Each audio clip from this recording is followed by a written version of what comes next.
What do I start? Team, what is up? Welcome back to another episode of Becoming a Bow Hunter. A little solo so today, or actually what I'm going to do is snip on a little clip or a podcast that I did with Andy from Stalk Outdoors earlier in the year where we talked about preparing for a 7-day hunt over in New Zealand, some of the exercise and training that you should be doing, as well as the nutrition and the things that you should be thinking about in the lead up to that.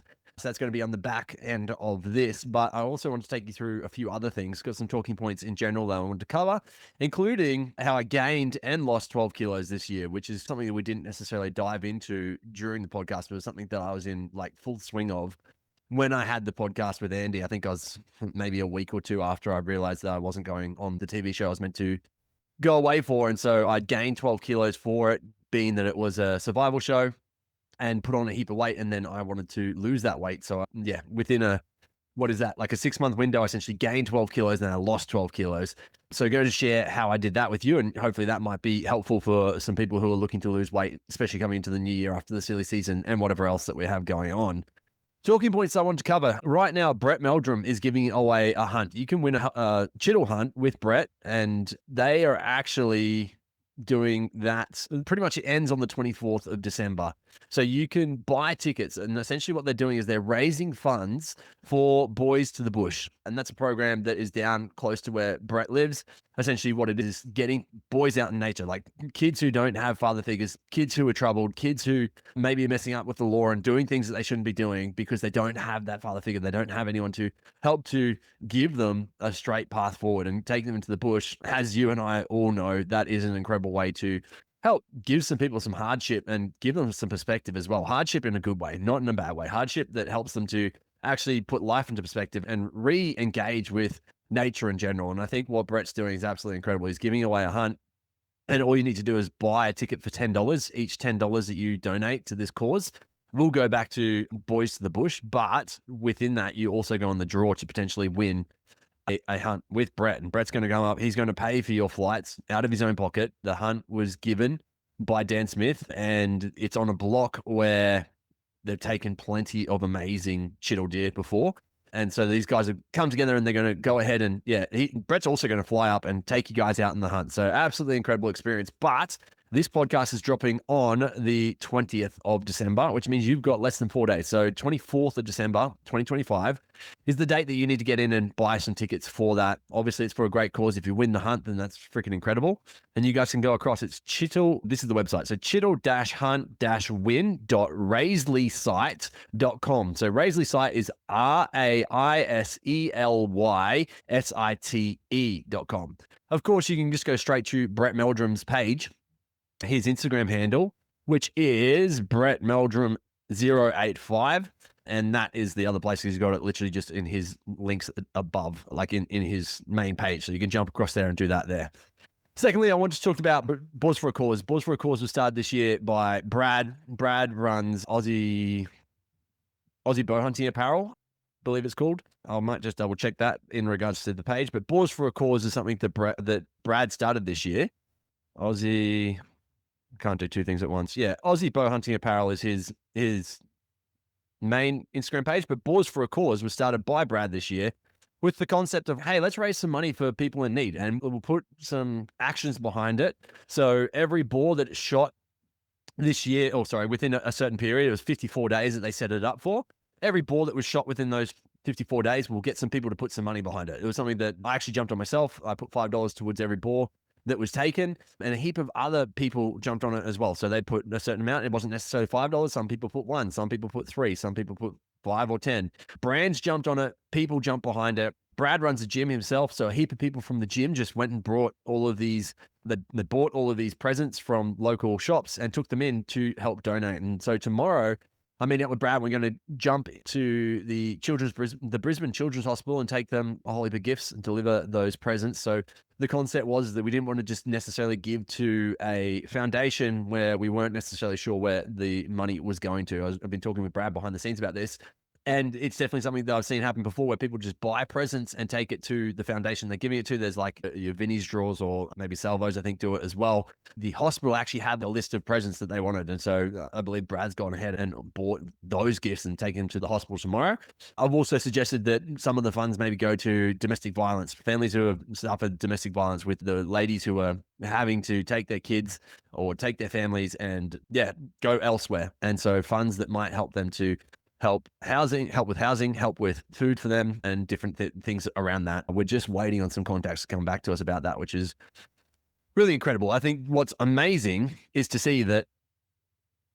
So with Boars for a Cause, there was over $10,000 raised, and that was by the Australian bow hunting community. No one else necessarily got behind that. Like, it wasn't like a open thing for all hunters in Australia. I'm sure if we did, if it was open to that, it would be freaking massive. But the concept of getting bow hunters to go out and take some pictures of their boars that they're shooting, which is A, great pest control, B, amazing in regards to the mental health that's providing for those dudes that are out and about and doing that. But then C, to give back money to those in need. Hopefully it changes a lot of people's Christmases, which I think is absolutely amazing. The other thing is, obviously, right now, this is, what am I at? The 18th of December. So on Sunday, there was a horrific accident, or not an accident, it was a terrorist attack. It was fucked what happened in Sydney. And essentially, there were some gunmen. They took it upon themselves to go and open fire at a family event. It was literally on Bondi Beach, where you guys all know what happened. But it was a family event where people just opened fire. 2 guys opened fire, and it was definitely a terrorist attack. It was not a far right wing attack like Albo and the government will tell you. In their eyes, we are far rightists. Just because you're listening to this podcast that you have a gun and that you like hunting, you're probably in the far right bandwagon on their points of view. But what's happening now is obviously that they're going directly after weapons. They're saying that guns are the issue, and they're going to put really strict laws on guns. And now more than ever is when the hunting community, the outdoors community in general, need to come together and obviously take it from this standpoint. The Australia that I know and love never had any attacks in it. They didn't have these terrorist situations happening. What I can see is happening is that the government's not owning up for where they have faltered and what they've done wrong. Instead, what they're saying is that guns are the issue and that we need to get rid of guns inside of Australia, and then this will never happen, which you and I both know is never actually the truth. It's like saying after 9/11, America should have banned all flights because planes were actually the issue. That's what caused the plane to crash into the 2 towers, and the Pentagon, right? Like, that's the issue. We need to get rid of all planes, and that's just not the case. And something else that people have been pointing out was, on the day of the attacks, the guy, I don't know his actual name, Al something, who went and tackled the dude who was shooting and got the gun. He pointed it at him. He didn't shoot him. He had the exact same gun. He had the exact same ammunition. He had every chance to do the exact same thing that the terrorists were doing. And he didn't do it. He didn't choose to do that. He put the gun down and he left the authorities to keep doing it. And I think that just really proves the whole fact of guns are not the issue. It's the people behind the guns. And we already have some of the strictest rules here in Australia regarding gun laws. And instead, maybe what should be looked at is, should someone on a visa be able to have a gun license? Should someone with ISIS background or ASIO, who's known to ASIO as being a problem, should they have a gun? Yes or no? And the answer is definitely no. There's 1,000 things that could have been done to stop this from happening. Then I'm just seeing this from what reports are coming out outside of this. But yeah, anyway, I felt like I had to say something about it. I do not agree with any of the things that have happened. I think the government right now have been really weak. And me and Andy talked about this. This is literally, Andy, and the conversation that I had was months ago. Like, I'm talking maybe June or July or something like that. And you hear us talk about it at the end. Our government is cooked. They're really not doing a good job.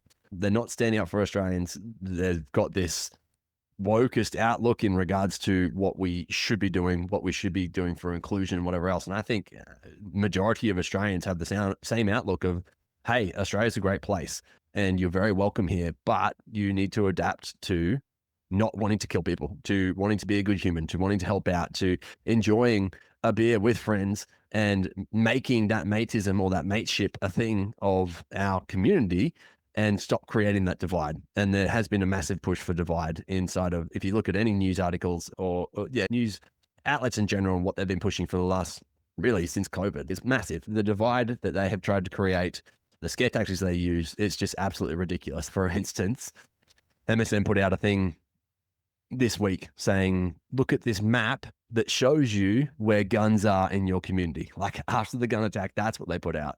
It's just, oh, it does my fucking head in. It really does. It's so ridiculous. I know you guys listening, like it's probably been consuming you as well this week. And it's probably something that I'm talking to the converted. I know I am. But yeah, I don't know. I just felt the need to have to talk about it, to want to talk about it. Next thing I did want to talk about is the actual weight gain, weight loss. Essentially, in the lead up to this event, I thought I was going on was that I wanted to gain a heap of weight. And I did that just by increasing my calories a lot. I still exercise. I still trained. I already do that just as part of my day to day. I was training anywhere between 3 and 5 days a week at my local CrossFit gym. That's something that I've done for a long time. And so I kept that going the whole time, but I increased my intake a lot by drinking a heap of milk. I was drinking like maybe 1 liter to 2 liters every single day. I increased my calories just by eating more dense carbs. Like I was eating box of noodles, like the 2-minute noodle style things. I was eating them every single day at lunch. I was having heavy carb meals with lots of fat in them at dinner. So lots of mayonnaise, lots of sauces, things like that, just because I know they were dense calories and that would help me to gain some size. I was also eating a lot of peanut butter and jam sandwiches. Once again, high sugar, high fat. And yes, it worked a treat. I put on 12 kilos in roughly about 12 weeks. And then I got the call up to say, hey, things aren't going ahead with the show. Sorry, the show went ahead. I wasn't going ahead with the show. And I can only assume it's a visa issue, but essentially it was a week and a half before I thought I was flying out. They'd give me the dates of fly out dates and stuff like that. Like it was a pretty messy little situation. So I then had to go ahead and lose a lot of the weight. And so what I did was actually use a carb cycling protocol. And this is a program that I used to sell when I very first started the podcast. I was running a nutrition business. Me and my wife were running a nutrition business. There's a nutrition podcast that we did way back in the start, maybe, I don't know, 20s episodes or 40s episodes, where I got my wife on and we talked about some of the educational stuff that we used to share with our clientele in general. But this is one of the programs I created around carb cycling. And we actually had an intermittent fasting protocol to it. So this literally helped, I want to say like up to 5,000 people, maybe not that many. It was probably about 2,000 people, let's say. And it helped a lot of people to lose a lot of weight. And it works really well because it gets your body to, I guess the easiest way to say it is it tricks your body into thinking it's safer than what it is. And so, that it's safe. And so therefore your hormones don't mess you up, and that therefore it allows you to be able to drop weight faster. A lot of the time people might, what's the best way to say it? People might be in a hormonal state where their body is not necessarily allowing them to lose weight. And sometimes just a calorie restriction doesn't necessarily work. And this works twofold because you're getting mass amount of calories every few days. It's like a refeed, and then you are going back to a starvation type of protocol, which is what most diets are, right? Like they're essentially not stealing food, but having less foods than what you burn throughout the day. The easiest, I'm going to give you two variations of this. One is going to be one that's a little bit more mathematical, a way that you can figure some stuff out. I'm going to try keep it as simple as possible. And then the other way is just going to be like a hand portion variation of this. Now, I called this the lazy man's carb cycling when I did it, because what I really found out was how much proteins I need to eat within a day. And then I made it as simple as possible outside of that, like making sure I wasn't overdoing my carbs. I was having my carbs around my training, and then I was eating only minimal fats pretty much throughout the time as well. And that just leads to being in a deficit more than what I'm coming out of a deficit and gaining weight. So therefore it was mostly losing weight that whole time. Like I said, 12 kilos over 12 weeks is pretty extreme in regards to, it probably wasn't actually 12 weeks. It's probably more like 13 or 14 that it took me to lose the weight and get back down to a lean state. And throughout this time, I was actually drinking alcohol. Like I was, the way that this protocol works is that you restrict more throughout the week so you can enjoy yourself at other times. The whole purpose is making sure you're not going over the top. And I had great desire to get back to feeling good, because I felt like absolute shit when I'd put on all of the weight. Things like breathing, things like exercise, things like thinking were just much harder than what they should have been. And so pretty much maybe the best way to explain it is that what you need to figure out firstly is your total daily energy expenditure. So this is basically how much fuel your body burns in a day, just in your living state. So walking around, thinking, training, whether you're training or not, digesting food, sleeping, like all those things that you do within a regular way is your total daily energy expenditure. If you eat more than what that amount is, then you're going to gain weight. If you eat less than that, then you should lose weight by rights. Okay. So there's two ways to figure this out. One of the best ways and fastest ways to do it is to jump online and just search like TDEE calculator, total daily energy expenditure calculator, which you can just put TDEE calculator, on Google, and you'll find something. There's free ones all online. And inside of that, you'll enter your height, your weight, your age, and your activity level, unless you're probably training more than, let's say, twice a day, unless you're training twice a day or more, which most people are not, just choose light activity. That's probably the easiest way to go about this. So you'll figure out then what your total daily energy expenditure is. The other option of this is your body weight in kilos times 30 to 33. You guys get to choose. If you're on the heavier side, I'd go on the lighter of that, so the 30. So your body weight times 30. Okay. And that gives you a ballpark of what your daily burn is roughly. Okay. So a 90 kilo man would usually burn around like 2,700 to 3,000 calories, right? Anywhere between 90 to 100 kilos is going to be within that ballpark. But I'd still suggest go and do the maths. Now, the way that I ran this program and why it was so efficient is you're essentially having a low calorie day and then a higher calorie day, but it's all still under the total daily energy expenditure. So once again, if you're under that total daily energy expenditure, what's going to happen is eventually, like, you start to lose weight. It's just math. It's the math of how the body works, essentially, right? If you're over that total daily energy expenditure, you're going to keep gaining weight. The way that I ran it, when I ran the program in depth, was had high fat days and high carb days. So to explain this really quickly, a high fat day was a lower calorie intake day. We were taking about 75% of your total daily energy expenditure, and that would be what you were eating for 3 days straight. Then you would take a high carb day, which was only 90% of the total daily energy expenditure, but we were focusing higher carbs on that day. So your high fat days are protein stays the same throughout all of these. So protein was the same. Then we had higher fats and higher vegetable intake, so less carbohydrates. Then on the high carb days, we would go lower fats and higher dense carbohydrates like toasts and cereals and things like that, rice, potatoes. You could include a lot more of that on those days. The way that I ran this while I was going through my lazy man protocol was I would have one high carb meal, which was based around my training. So if I trained in the morning, which I do most days, I would have my breakfast that I would include toast. And that was it. I would have my toast with some eggs on it, with some, that was essentially my main carbohydrates. I'd also have a banana. That was like majority of the carbs I'd have. Then the rest of the meals, I'd just make sure I had vegetables. Like I had lots of vegetables at my next two meals, and that was pretty much it. I was making sure I was just hitting my protein amounts each day. So for me, that included 2 eggs at breakfast. I would then have a protein shake. I would have 200 grams of meat at my lunch meal and my dinner meal. And then I also had roughly 250 grams of protein yogurt, so a higher protein level yogurt. And that was what my day looked like. So each day I was having eggs on toast for breakfast with either avocado or peanut butter. And I would have a banana as well then. And then my meal would be my snack would literally be usually protein shake and some berries. Then I would have, for my lunches, I would have some meat, usually game, because that's what I mainly eat. So 200 grams of game. And then I would just fill up my bowl, I have a big ass bowl, just filled with salad vegetables and or roast vegetables. And I was actually using a lot of fermented foods as well. And then my dinner was exactly the same. 200 grams of meat with then a big amount of either salad servings or roast veggies. Now, when I'm saying roast veggies, I'm not going for things like pumpkin, potato, carrot. Yeah, carrots are in there every once in a while, but it's more like your water-based veggies. So like broccoli, cauliflower, zucchini.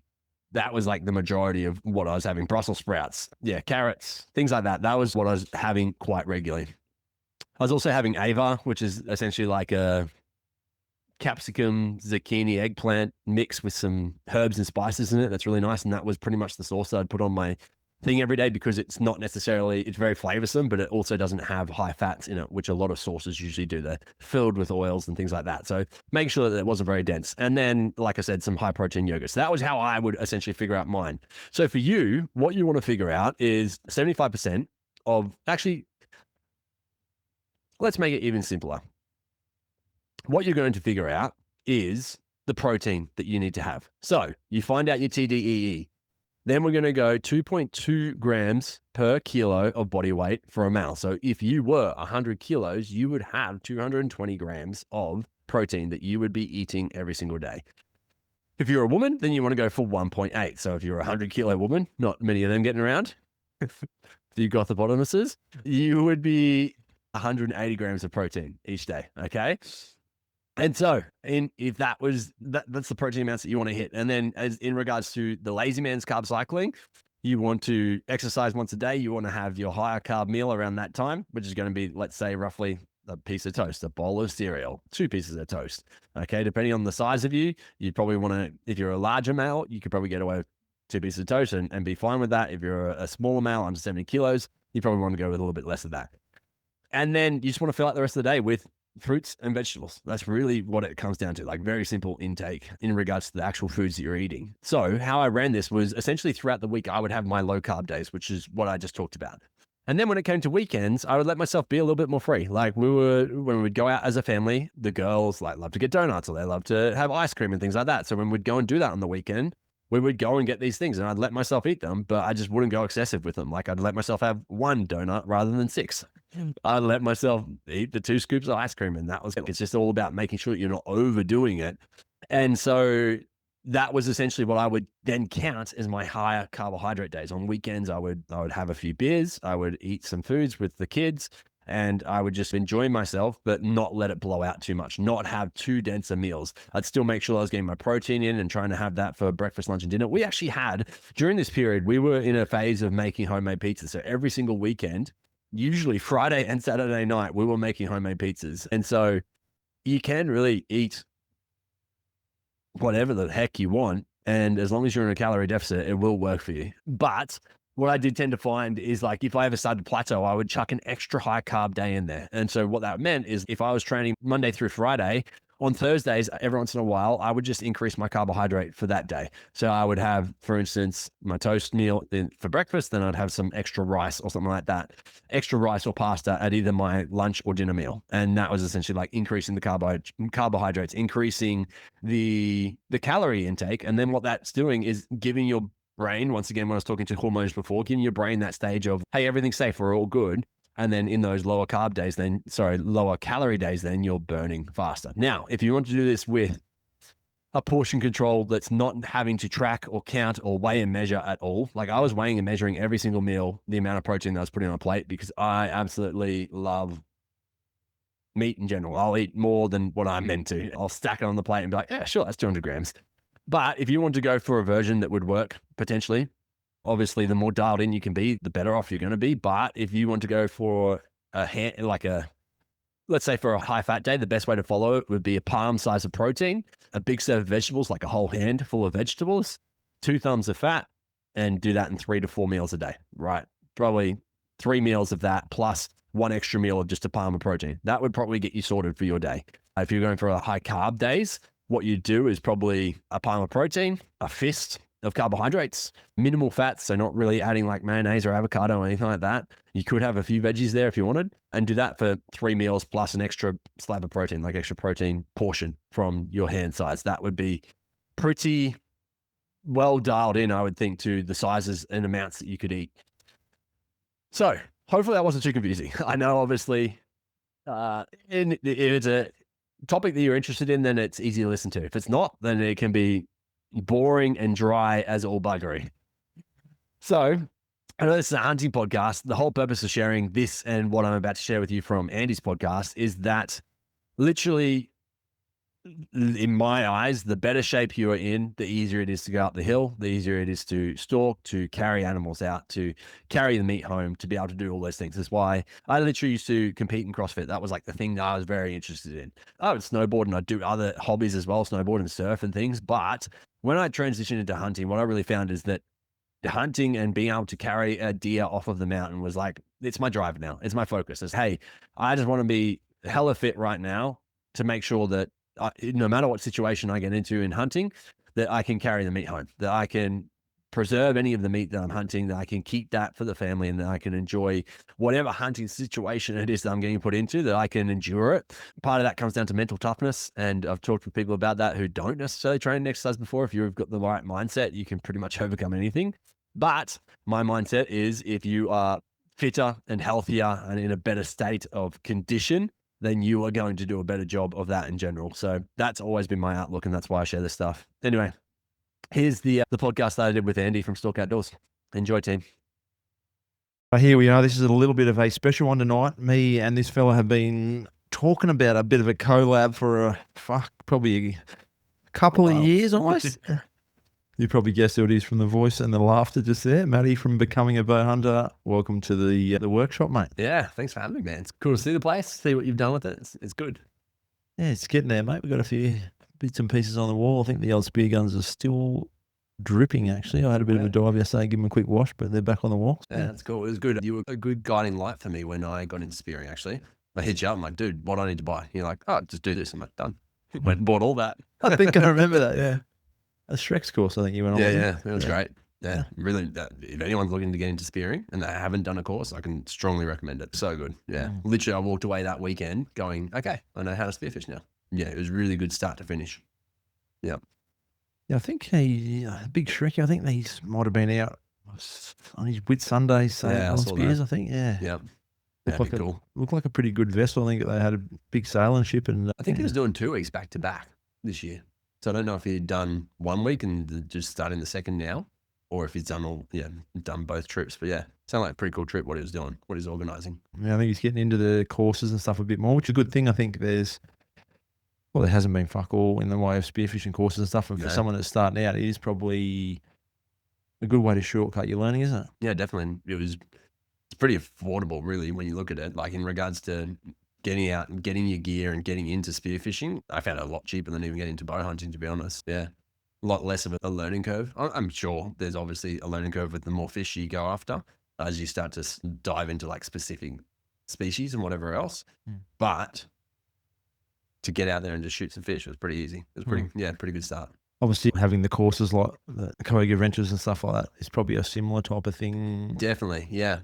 I think and it really depends on where you live anyway, right? That's the hardest part, is trying to get yourself to a location to be able to do the course. But if you can get into Koga Adventures, yeah, the stuff they do is incredible. I've hunted with all the boys apart from Brad. You've hunted with Brad, you can talk to him, you can talk to his standard, but it's really cool to see how it's going to push across everyone within Australia now. Like, they've just set the standard and it's lifted. It's the rising tide lifts all ships, and they've done that, and it's really cool to see. And I've really noticed it a lot when interviewing like Americans and talking to them about shots and talking to them about just laying out like, hey, what is the best thing we can do for hunters? How can we educate them better and do that? And something that Koga Adventures have done so well is actually taking them through autopsying an animal. When you've done a shot, how come it didn't die so fast? How come it did die so fast? What is the ideal shot? You shot here, you should have shot here. Like, that stuff is just, I don't know, imperative for someone learning and getting to that next level, I really think. And what's really cool is that there's a flow-on effect of these people who have gone and done the courses, and now they're then passing it out to the other people within Australia that are then going out and hunting. It's just really cool to see. There's like lifting, as I said, all ships. Yeah, I like it. I think whether it is spearfishing or bow hunting, like when you are starting out, if you are just solo, it's such a minefield either way, trying to meet people, like whether that's getting on a boat or trying to find access to properties or learning about shot placement. You shit a lot of Yankee sort of stuff, obviously that fairway behind the shoulder sort of stuff. And that. Right back there. Yeah. And you don't know where you've done it, but not trying to sell people's courses or do any of that sort of stuff. But I do get a few questions like, mate, how do I get in? What should I do? How do I get into spearfishing? Or what should I be looking for to get into bow hunting? If you can, it is a bit of an investment, like you said, buy all your gear and then pay for a course and that shit, but you will shortcut it by freaking years. Oh, definitely. Yeah, like I said, I went out into that one weekend with Shrek, and I felt like I could go and spearfish. Anyway, not to certain depths, obviously, but I was confident. I'm like, hey, I can hit 15 meters. I'm good. Let's go do it. Like, it was just straight in there. I think the same thing happens with bow hunting and going and doing like a Koga Adventures course. The other alternative, and I think where I've got a soft spot for it, is when I got into bow hunting, I didn't have a lot of like disposable cash. So going and doing a course was, okay, that's going to be too expensive for me to be able to get into it. So I bought my bow. I went out and I just tried to trek around the bush. It did take a long time to actually get your skills down, that's for sure. And the same, I mean, I've definitely done that. But the same, I think, with bows, it's quite technical as well. And I remember trying to work out my bow was shooting a bit off, and I'm like, oh, it's a rest adjustment or something. And man, I can remember my bow was probably an inch to the left, and it ended up not even going anywhere near the target by the time I fucked around with the rest. Oh, very. Just reminded me, I went out and I had this red deer. It was at 30 meters, and I shot at him because I never shot the broadhead. If your bow's not tuned and you're shooting broadheads and your field points, like, it's going to shoot differently. So I shot this field point. It's just I shot a broadhead just up and off to the side, smacked into this tree. I'm like, what the fuck happened? Probably a bit of buck fever and stuff happened. Yeah. But yeah, like, I just see it lodged in this tree. I'm like, what is going on? Just, because it wasn't tuned. Hilarious. Yeah. Speaking of arrows and trees, I've got it here actually. I shoot like a Stan Onyx. I had the thumb button for a while, but then I went onto the hinge, and it's been a really good. But I had the clicker or just the hinge. Yeah. So it did have a click in it, but I just took it out because I found personally with the click, it almost was like, oh, there it is. Now it's going to go. Like, it was almost counterintuitive, maybe. Yeah. But anyway, Smithy will have a laugh about this, and the arrow's still in the tree up at Strathburn to prove it. But mark. I was worried about losing it. So I had a piece of paracord like this through the wrist here, and it was obviously being a hinge.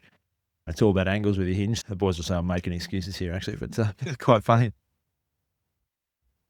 I had the strap, and it was so tight that it was almost making it hinge already before. Yeah, so when I'd hook it onto the string, it'd just pop off almost. It'd just follow the action real easy. So anyway, we were doing a 3D course up there, the boys, and we're going to draw back and it's just gone whack into this tree right.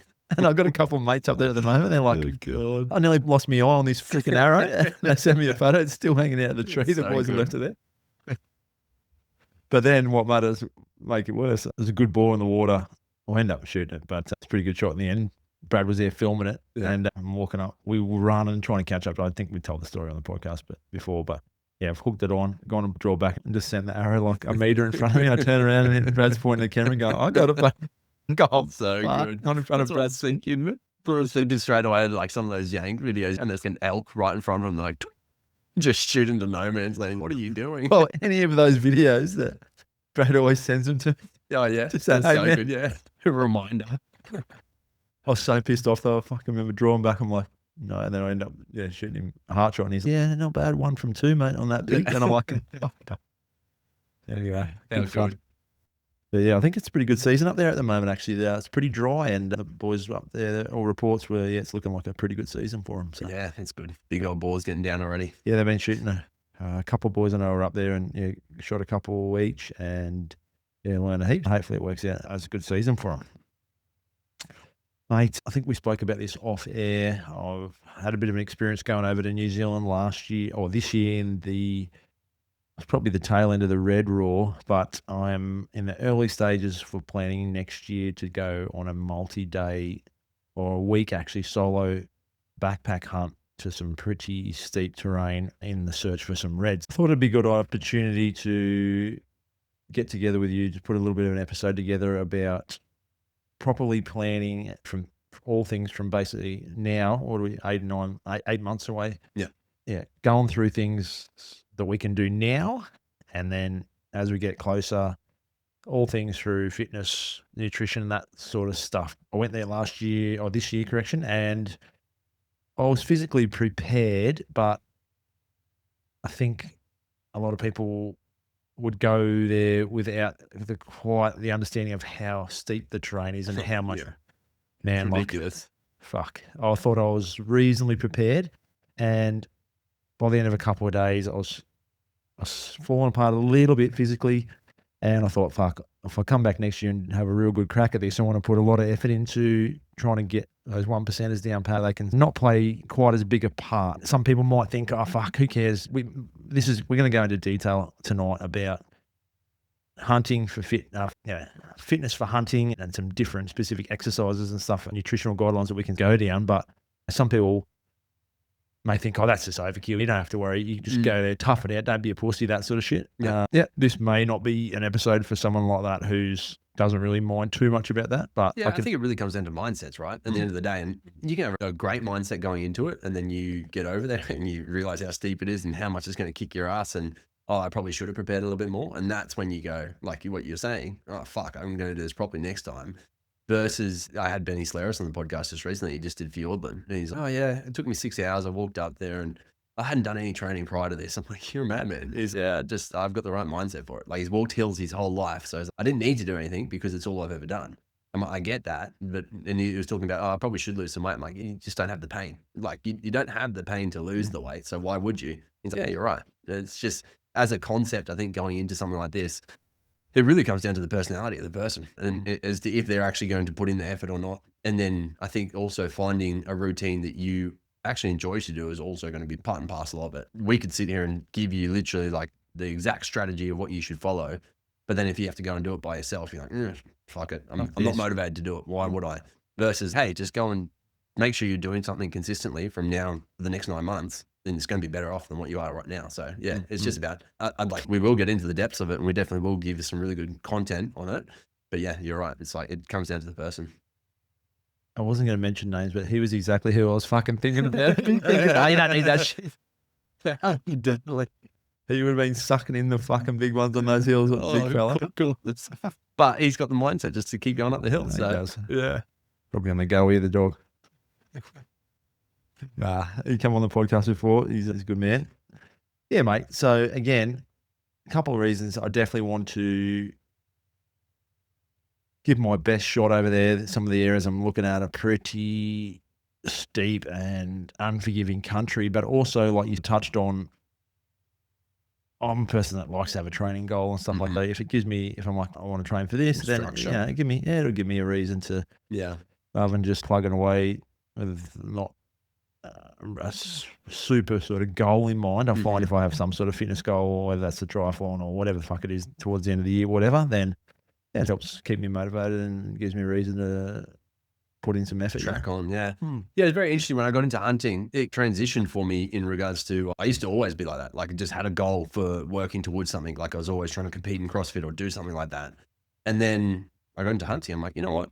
I just want to be fit enough to carry a deer off the hill, get up there and shoot it and then carry it off the hill. That's kind of like the goal now and it just keeps me going. I'm happy just to go to the gym every day, do my thing, get in, get out. And just, if I was going to something like New Zealand, doing a trek like this, like what you're working up towards, there would definitely be a changing of things of how I'd approach it. But I think something that's so massive is actually the nutrition when you're there, making sure, because if you undereat on day 1, come day 7, you're going to be cooked. If you have to carry meat out on day 7 or a head out on the back of your backpack, plus all of your gear on day 7, and you've undereaten for 6 days in the lead up to, that's going to completely wreck you. You're going to have a shit day on that day. It's going to be a shit day no matter what, because you're carrying out so much weight. But on top of that, if you're completely depleted, it's going to make a big difference. So I think that's where we can hopefully make a bit of a difference for people when we're talking about today. I would definitely get into that specific dietary requirements and stuff like that, being on the hunt. We'll leave it a little bit there because I don't want to get, we'll probably cover a few things. Yeah. But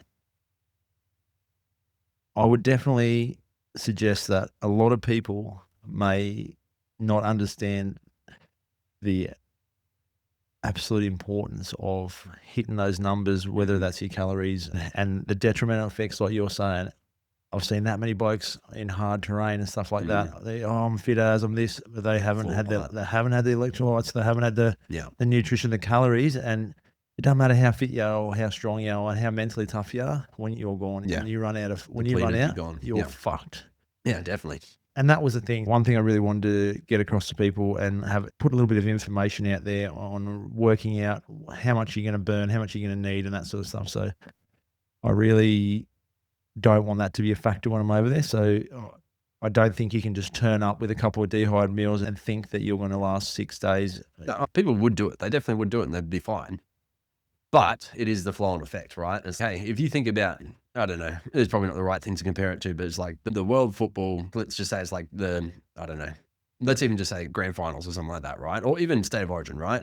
They're going into this and that if, let's say State of Origin was played over 3 days, then nutrition would be one of the things that they were focusing on the most. Nutrition and recovery would be one of those things that they would be like, we need to make sure that the boys are all set so they can back it up for game 2 and game 3. Versus if it's, you know what, let's have a few meals, you'll be fine. Have a few beers, boys, you'll be all good. Like it's not gonna, you're not going to back it up, right? Yeah, 100%. Yeah, cool. I thought maybe we could kick it off, bro, with things that we can start to do now in relation to maybe some strength stuff.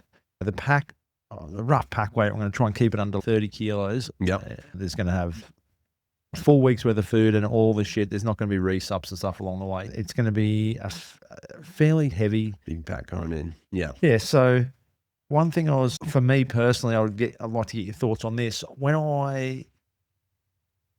Depending on what I'm doing is what my body weight is doing. So if I'm doing endurance stuff, then I'll trim weight off. But but I find personally for me when I'm packing, find extra body weight definitely helps me with just.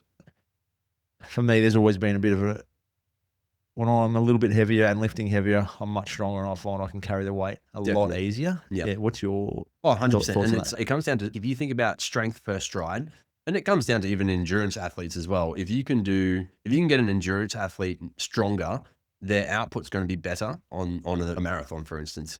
If they can have more power per step, they're going to be able to be faster, essentially is the way to look at it. So same concept comes to this when we're going out and packing day after day, where it's essentially like a long form marathon. You do want to have that strength behind you, because if you just lean right up and you've got no reserves, then you're in for a tough time from word go. That's when you see your friends falling apart and stuff as well, right?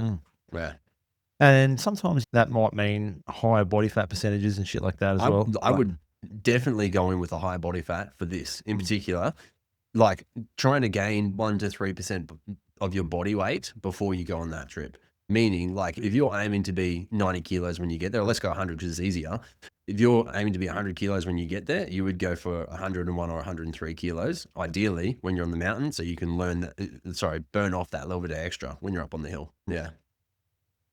Just remind me, I won't go too deep into it, but my record is 11 kilos in 3 days on a packed course before. Yeah, wow. Yeah. That's hectic. I must have been burning the calories. Yeah, that's hectic. There wasn't much sleep. I can give you the fucking tip. But 11 kilos in 3 days. You can, I think, until you've been in a situation where you are just, your ass is absolutely hanging out, whether that's bad weather, you get into a bad area, or it's just super steep where you underestimated how steep it was, or there's no animals in that area. All the things New Zealand can give you. Tick. And you've got to cross that mountain range over there to some of the shit we were looking at over there. We were trying to work out if it was humanly possible to climb. Yeah, wow. There's vegetation growing on it, so we think we might be able to get up it. And 3-4 hours later, with hands and feet, we're getting over it. But Jesus Christ, 1,000 meters elevation over 300 meters distance is fucking. There's a big steep. Yeah, you know? So that shit burns the calories. Yeah. That's the other thing, is going into elevation and not having trained with that or done that before. Like it kicks you in the guts really quickly too. Yeah, old altitude can get you. Yeah, I don't think it was crazy high, so I didn't find it was like I was getting altitude problems, but. Yeah, certainly the terrain was very unforgiving. But, mate, so at the moment, I think I'm sitting around, my body weight fluctuates between 80 to 85 kilos roughly. Yep. I think I've been doing a little bit of strength stuff lately and just trying to put a bit more size on, because I haven't been doing that endurance sort of stuff as much. But I think I'm sitting around 85 now, and I'm thinking I'd like to try to put on another couple of kilos of some lean muscle. Yeah, not a total fucking fat bastard. No, yeah. Not on the hot chip diet sort of thing, because there's probably good weight and bad weight. There's no point just carrying it, because you do have to carry it, right? Especially in this situation, yeah. But always been active and not prone to putting on too much fat. You're a leaner sort it's of good person. You're hitting it so far out. What did you say, 9-10 months you've got? Yeah, well, it's going to be in the raw next year. So what's that? Probably 8 months or something. Yeah, okay. So it's good in that sense, because yes, you do want to have reserves when you get there, but the more muscle you have, muscle is going to burn off you slower than what your fat is, ideally, especially if you're fueling right on the mountain. If you're eating, then you're going to reserve your muscle stores and you'll utilize that fat instead. Hence why I was saying get that 1 to 3% extra right at the very end. But really, when you're looking at what you're doing, increasing your lean muscle mass, like people talk about muscle mass as being the organ of longevity and like the other organ that we never talk about. And it's like, you look at all cause mortality and all diseases and everything that goes on. And if people have lean muscle mass, they're less likely to have any of those big issues that come on from life. So it's, hey, not only is it good for hunting, it's going to be good for life in general. So yeah, it's a good play to do. Yeah, cool, mate. Touching on the strength stuff, this far out, can we look at some exercises and stuff like that? So I think the best way to think of it is break it into 4 pillars. So strength and resilience, a cardio base, like building that up. That's also going to come into your VO2 max and power abilities, but then your pack specific prep. So that's essentially your 4 different areas that you're going to look at. So what I would say is that for the first few months, really, you should be highly focused on strength, ideally. And what I mean is probably 4 sessions a week doing strength work. And then you can start to tailor in the VO2 stuff as well. And then it depends on what you've got access to. And so what I've done here is I've broken it down to 2 different variations. One for if you had a gym, and one if you didn't have a gym. Just because obviously your situation is specific to you, but then given that we're doing it for a podcast for everyone, let's open up the waters a little bit more. Yeah. And I think I'll go over the gym version first, and then we can touch back on the other version, which is like less ability, but they still sit on the same 4 pillars. So strength and resilience is your first piece, cardio base, and your VO2/power, and then finishing up with your pack specificity stuff. So weekly splits, my concept has always been because the body improves based on stress adaptation, right? So if you're doing the same thing every week, every day, it's not going to, eventually get used to it. And so you're not going to get the same good results. So hence why loading consistently. So for instance, you do a bench press at 60 kilos this week. Next week, you want to try to do it at 62.5 if you can. Progressive overload. Progressive overload, exactly. Yep. Or you can do rep-based overload. So you do 12 this week, you do 15 next week. So just trying to increase the reps there in general. There's going to be a bit of a sweet spot. If you're doing for strength-based stuff, you want to keep it under 5 reps, ideally. If you're doing it for endurance type stuff, you want to try and boost up to that 10 plus reps. Then you can also do a mixture where you're doing strength-based stuff to start with, and then you finish up with a hypertrophy type of approach, which is that 12, 15 rep instead.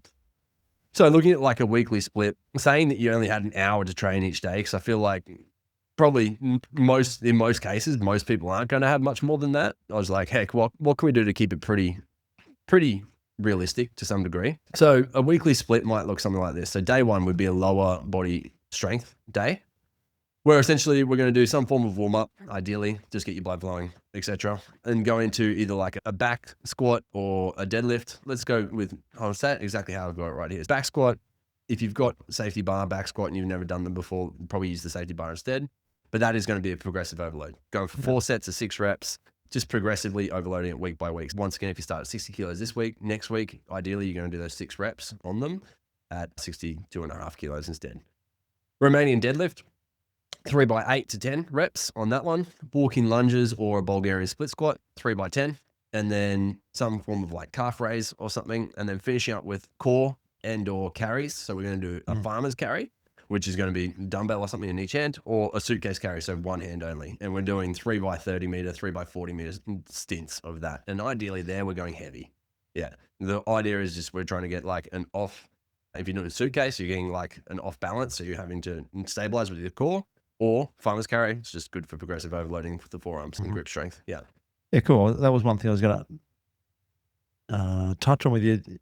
Doing any sort of farmer's carries and that sort of shit, because when you're out there, if I'm hunting solo, you got your bow, I've probably got a tripod, there's that much shit, and it's never evenly balanced really. You've always got something in one hand and you're trying to work out which way to put it or which side to carry it on, switching around and stuff. So I think, that was one thing I was going to talk to you of your opinion based on that training as well. Yeah, I think there's actually Rich Froning. Do you know who Rich Froning is? Yeah. So he's into athlete. He's into hunting now. He is into hunting. He's got his own hunting program called Mayhem Hunt. Mate, he's been copping some flack over the years. Like I think when he first got into it, posting the bears and stuff. Yeah. Shot a bear and he got fucking. Everyone hated him. All the CrossFitters, fucking the cult members hated him. I'm like, yes, Rich, go son. But yeah, I'd say if you're looking for a great program, like that would be a good place. That would be awesome one just to jump on and follow. But yeah, in regards to this, like a day 2 would go to zone 2 cardio. So what I always think, although we're going to be focusing on strength to start with, we're going to make that our main focus. So you're going to go heavy and hard on those days, but we still want to make sure you got cardio. You don't just want to get there and be an unfit bastard, right? So you want to make sure you can get up the hill. So zone 2 days would be 40, 50 minutes on a treadmill, on an incline, on a stair climber or a rower or a bike if you can. RP which is like your perceived rate of exertion. So essentially like a 10 being the absolute most. So midway through, you can still talk, you can still do the thing. Like you can be on it, doing it for 40 minutes and still have a conversation if you had to. That's just building your base, right? Exactly. Yep. Yeah. So if you look at that, 40 or 50 minutes on on a treadmill, I don't know how far you get. You'd probably get a good, maybe I was going to say 10K, but that's probably too far. I'd say 7K maybe for a steady pace. And if you put on the incline as well, you're going to probably slow down a little bit more there. Cool. So at the moment, we talked about VO2 max stuff, which is probably going to come into it as we taper the program a little bit. It's a long way out to be starting to smash VO2 max sessions but more so from a running perspective with myself. Like when I went this year, I'd been just slowly that zone 2 sort of stuff, just a lot of time on the feet. So I might do one tempo run during the week and then just a long run on the weekends, couple of hours on your feet. It's just building up very slowly, like super slow, 7 minute, 6.5 minute K pace, really building that endurance in your muscles and in the legs to, if it's day one, you got to put 20 Ks in the legs on day one to get away from everyone. You got that base. That amount of steps, 20K, if you've been sitting in an office, like that's a lot of a change, right? To be sitting down and not on your feet all day, to all of a sudden going and doing something like that. Yeah, that's going to mess you up very quickly. Yeah. So this is what I'm saying. So obviously at this point, I'm not going to go out and run 30 Ks tomorrow. No. I run a couple of days a week, but I might start with a 1 hour long run at super slow pace. A lot of people, I think, when they're training with their running, they run the same pace all the time, 4 or 5 minute K pace, same distance, same shit. And they're not getting any improvements there. That stress repetition that we were talking about before. Yeah. Eventually you just it's the same. Yeah. Yeah. So for me, getting your perspective on it, I found when I have one of the things when I was putting this episode together, I know some guys who have been training for different courses and stuff like before, and the guys that had the long base versus the guys that got fit real quick. Yeah. They might have a higher level, maybe VO2 max, but having that endurance base and having all that skeletal system and stuff like that, you're used to copping that punishment on your feet over long periods of time. I don't know. They're the guys that I always saw were outlasting the rest of them. Yeah, definitely. Yeah. What I'd say is like a good way to start doing it is on your weekends, just going for a pack march straight away. Tee it in. And this is more so for the general public. Like it really depends on your fitness level, definitely. But if you're already out hunting, why not just make it a thing that you go and do Sunday morning before the kids wake up or something? If you're not out hunting, get your pack on and just go for a walk, just so you're getting used to that. And if you like, that's that specific training that we're talking about. The more specific stuff you can do, the better off you're going to be up on the hill. If you've got access to a stair climber, go for gold. Dream. Yeah, for something like that. Yeah. Horrible, but it'll do you. Gym I joined, I joined it because I had the Stairmasters. Good. Putting the pack on, people look at you like a fuckwit. You roll in there with a pair of hiking boots and a pair of footy shorts and a 20 kilo plate in the backpack, but you can't hide from that machine, eh? No. Yeah. I jumped on one. We went to America. We went to Bahamas last year, the year before even. And I don't have access to one. So we got there and they had one. I'm like, fuck, I'm going to live on this thing. I was on there for 5 minutes and I died. This is the hardest thing ever. Yeah. Oh, it's hilarious. Because at the time I was working for I was working for a brand that had just brought them to market. So I was like, oh yeah, I'll give it a crack. Why not? But yeah. They can be brutal, right? And tough, that pack specific stuff, getting comfortable, being uncomfortable, because it doesn't, depending what kind of pack you got, and that's something we can probably talk about later as well, setting it up correctly, having the weight on your hips and getting it off your shoulders is a big thing, but it's never glorious walking around with a pack on for 6, 7, 8 hours. No, definitely not. And having the right pack makes a big difference too, where it's sitting on your shoulders or on your hips, and makes a big difference. Yeah. So moving to day 3, upper body strength. So we want to make sure that we're doing a good mixture. Throughout like all of my, I used to be a personal trainer, and then I stepped into CrossFit world, and I saw a lot of injury through myself and through other people. And so one thing that I always made sure of was like, okay, figuring out why people are getting injured or how we can get ourselves out of an injury point as well. 200 box jumps, mate. Fucking hell. I know blokes that were doing that shit and now they've had hip replacements. Yeah, of course. And so what I always found is like moving really well is the first key. But if you don't have a good movement base from word go, you're just going to be, if you go and do 200 box jumps and you're jumping like a retard from the start, it's only going to get worse. And so like I had to completely rebuild my back squat because I started squatting and I got these back injuries, got these hip injuries. I actually ended up doing my L4, L5. And it was all purely based on the way that I was squatting. So it is really important to make sure your mechanics are really ideal from the start. And that's a hard thing if you've never gone into a gym, you've never had a PT, you've never had someone looking over you. But then also, if your PT even gives a stuff about any of that, like I didn't know what I didn't know when I first stepped into personal training. And it wasn't until I went and did all these courses and learned all this stuff when I started to actually get a grasp on it. I'm like, oh, that's why that's happening. And for me, it took me getting injured before it actually happened. And it was funny, I coached alongside like some of the top athletes in the world, and they didn't care. They didn't care about mechanics. They're like, I didn't have to ever worry about it, so why should I bother? So for me going into a gym, I was like, oh, make sure you're doing this, do this, move your feet, do this. And people were always so grateful for it. And they're like, Royce, why didn't you give us that tip? I'm like, I don't care. They're just there for the paycheck or whatever. Yeah, okay. I guess what I was getting at there is one of the big things that you can do to really help yourself is make sure that your hammies are strong and make sure that your lats are strong. Lats being the muscles that are on the side, hammies being the muscles that are on the back of your legs.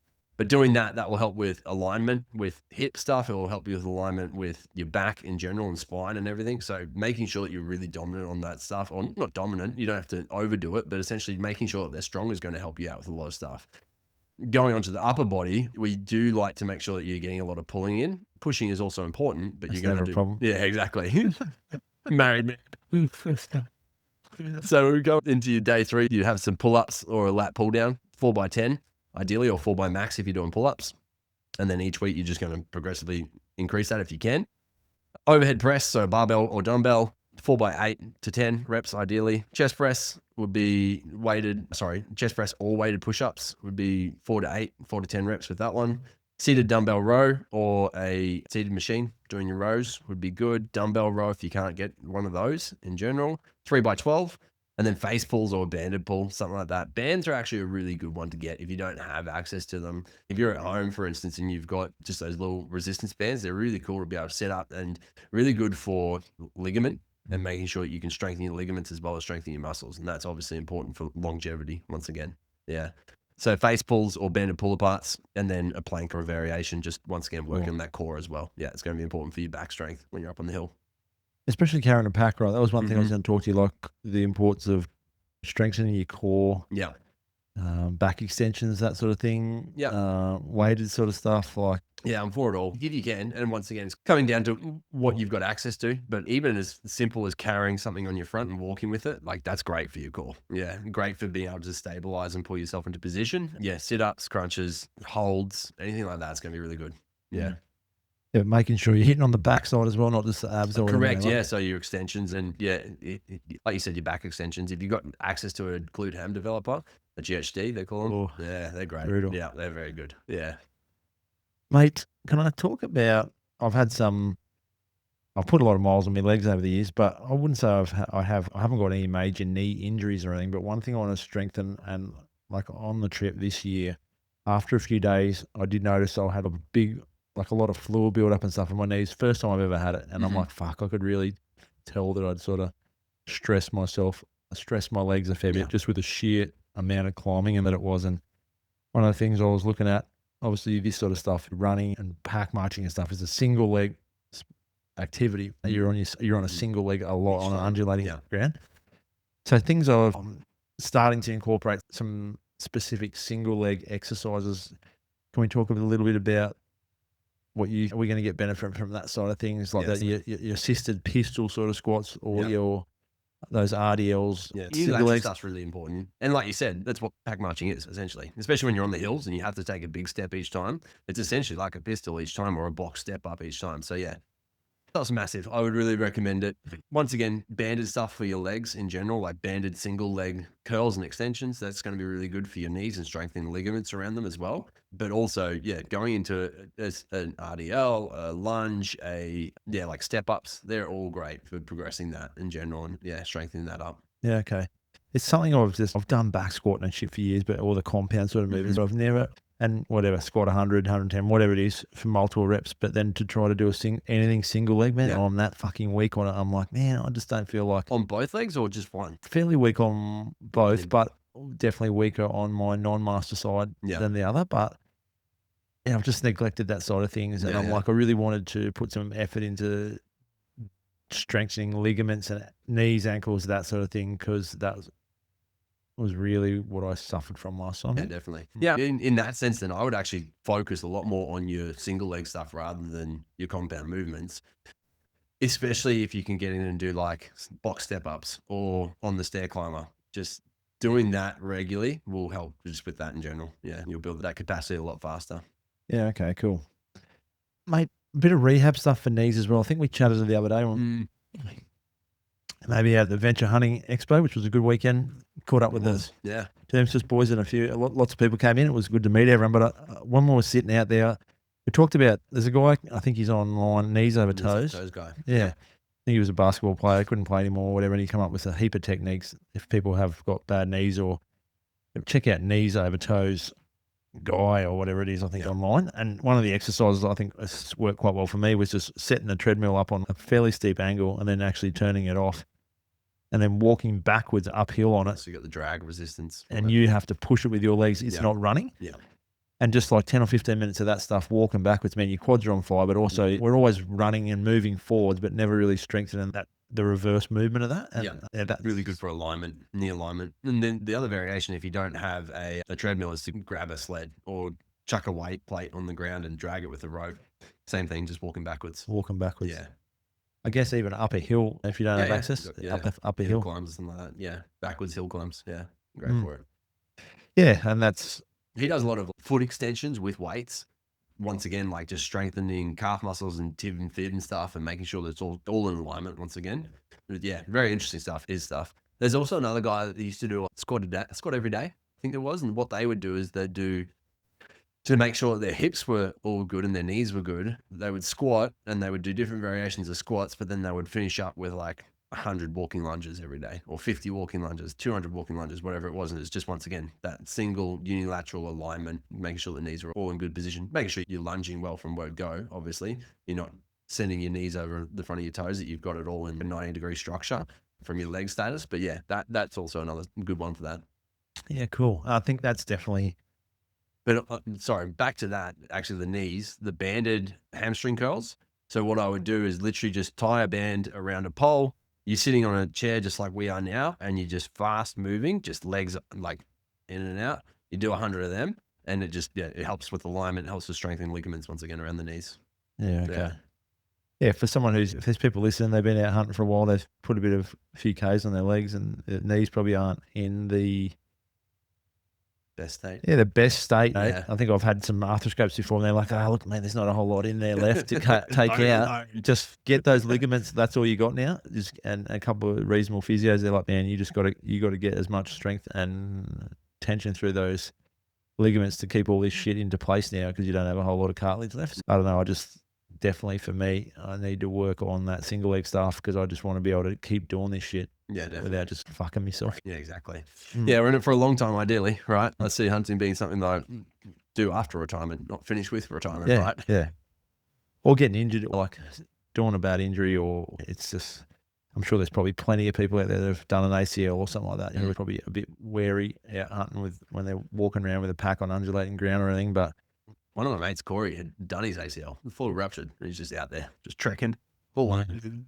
It looked hard, but yeah, he's just, whatever, I'll do it. As long as he doesn't have to step sideways. And I think in line, you'd be fine in line, right? But any sort of sideways, you're fucked. It'd mess you up. Yeah. Going back to this though, day 4 would be VO2 max and your interval training stuff. So 5-minute warm up once again, 8 by 2 minutes of a hard pace on a roller bike, Stairmaster or a treadmill, and then 2 minutes easy recovery. Yeah, stuff like that. That is going to help a lot with building your engine. And I would actually bring that in from word go. Like, I'd start doing it straight away. I'd ramp it up a lot more at the back end of it when you're getting closer to actually your big stuff, like when you're getting closer to the trip. And day 5 is just a load pack walk, like pretty straightforward, in the sense that if someone wanted to follow something, that would be a pretty straightforward structure. I would actually change up your program, like what you're doing week in, week out. So we talked a lot about like squat, push, pull. What I would do is just figure out different pushes and pulls and different squat variations to do. So like we talked about lunge, RDL, your Bulgarian split squats, like just change them throughout the weeks to be able to do them as well. Yeah, so you're varying it up.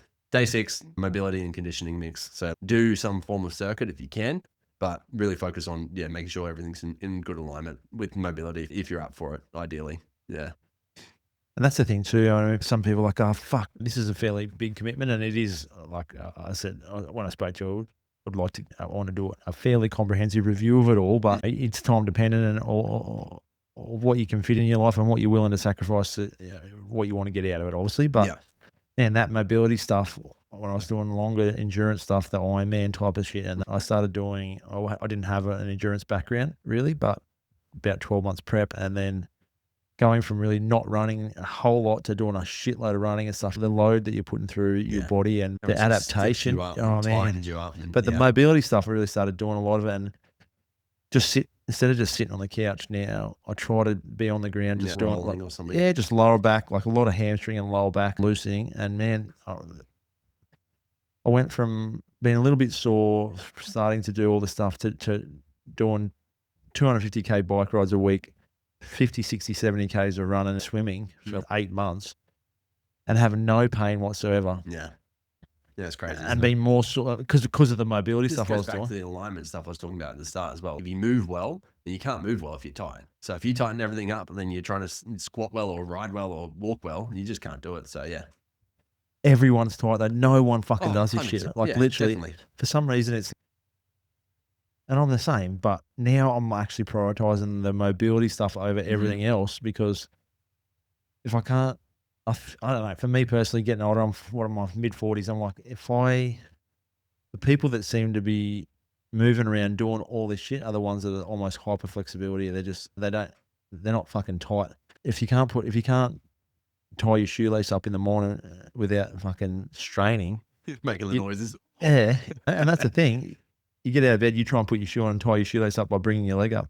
If you can't even fucking do that, then you're restricting yourself so much from being able to go, and if you want to go and do these sort of tougher adventures and really push yourself without putting yourself out for 12 months. Just even 10 years on from this, imagine if that's happening at you're 40 or 50 or whatever it is, what's going to happen in another 10 years?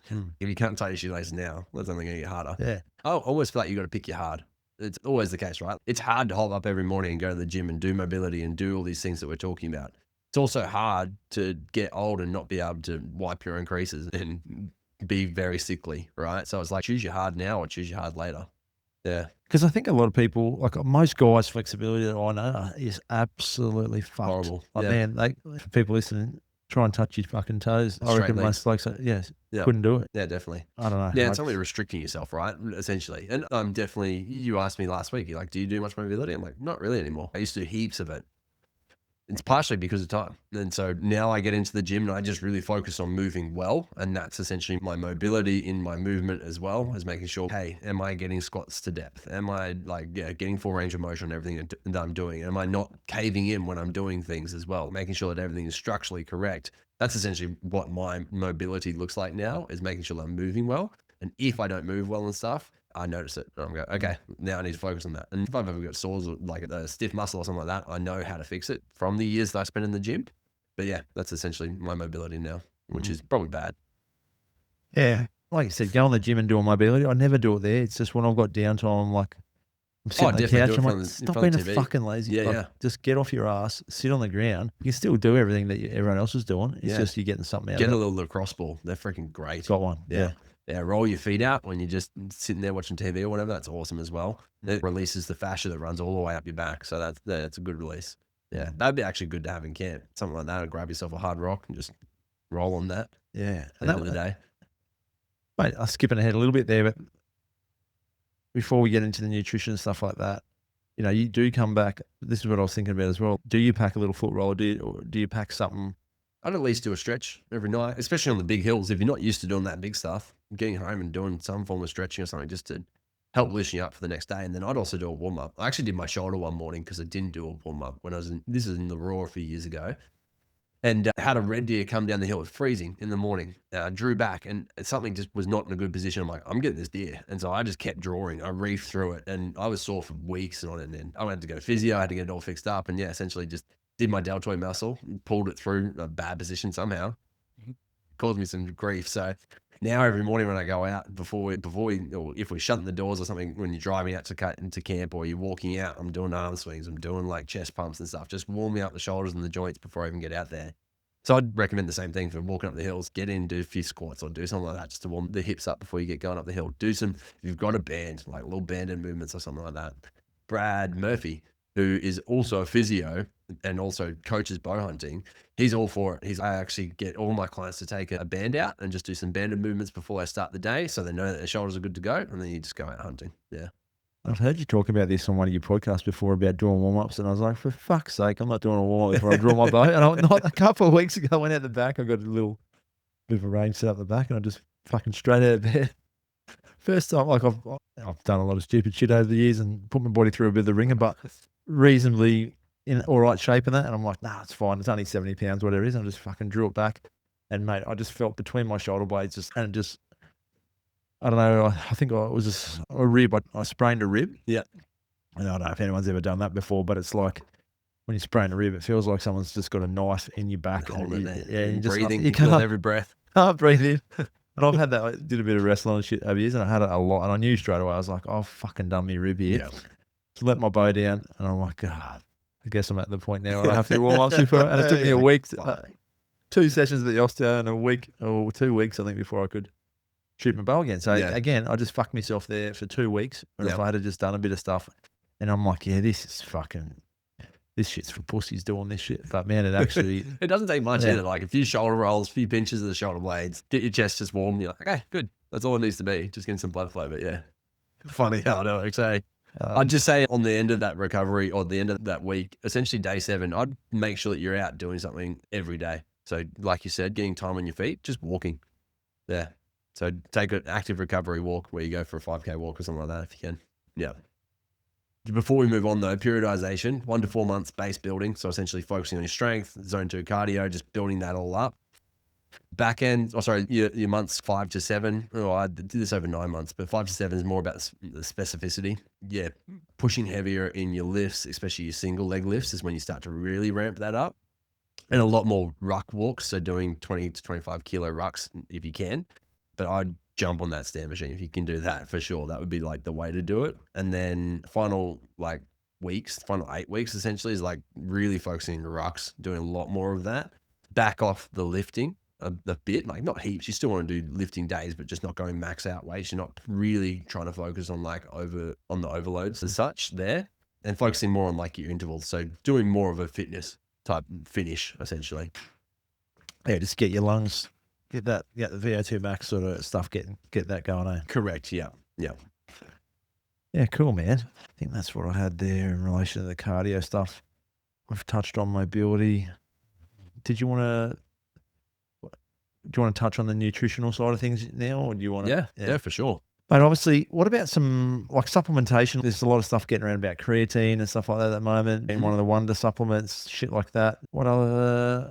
If we're doing long walks and shit, electrolytes, we can talk about that though, more specifically when we're on the actual hunt. But yeah, is there any sort of day-to-day supplements people should be looking at without going crazy? Yeah, creatine is awesome. It really is great. I actually, before I ran Becoming a Bowhunter podcast, we had a podcast for the nutrition company I used to run. And we interviewed this guy, Dr. Tom Incledon. And he was like, I honestly think, this is 10 years ago, 15 years ago now. He's honestly think creatine is going to be one of those things that we actually come back to in 10 or 15, 20 years time and realize there's so much more powerful than what we've ever given it, because of the way that it's like a water loading that happens in each cell. And essentially, if you look at energy and how we work in your mitochondria, we need water in the cells to be good. So it's like the analogy he gave is like a sultana.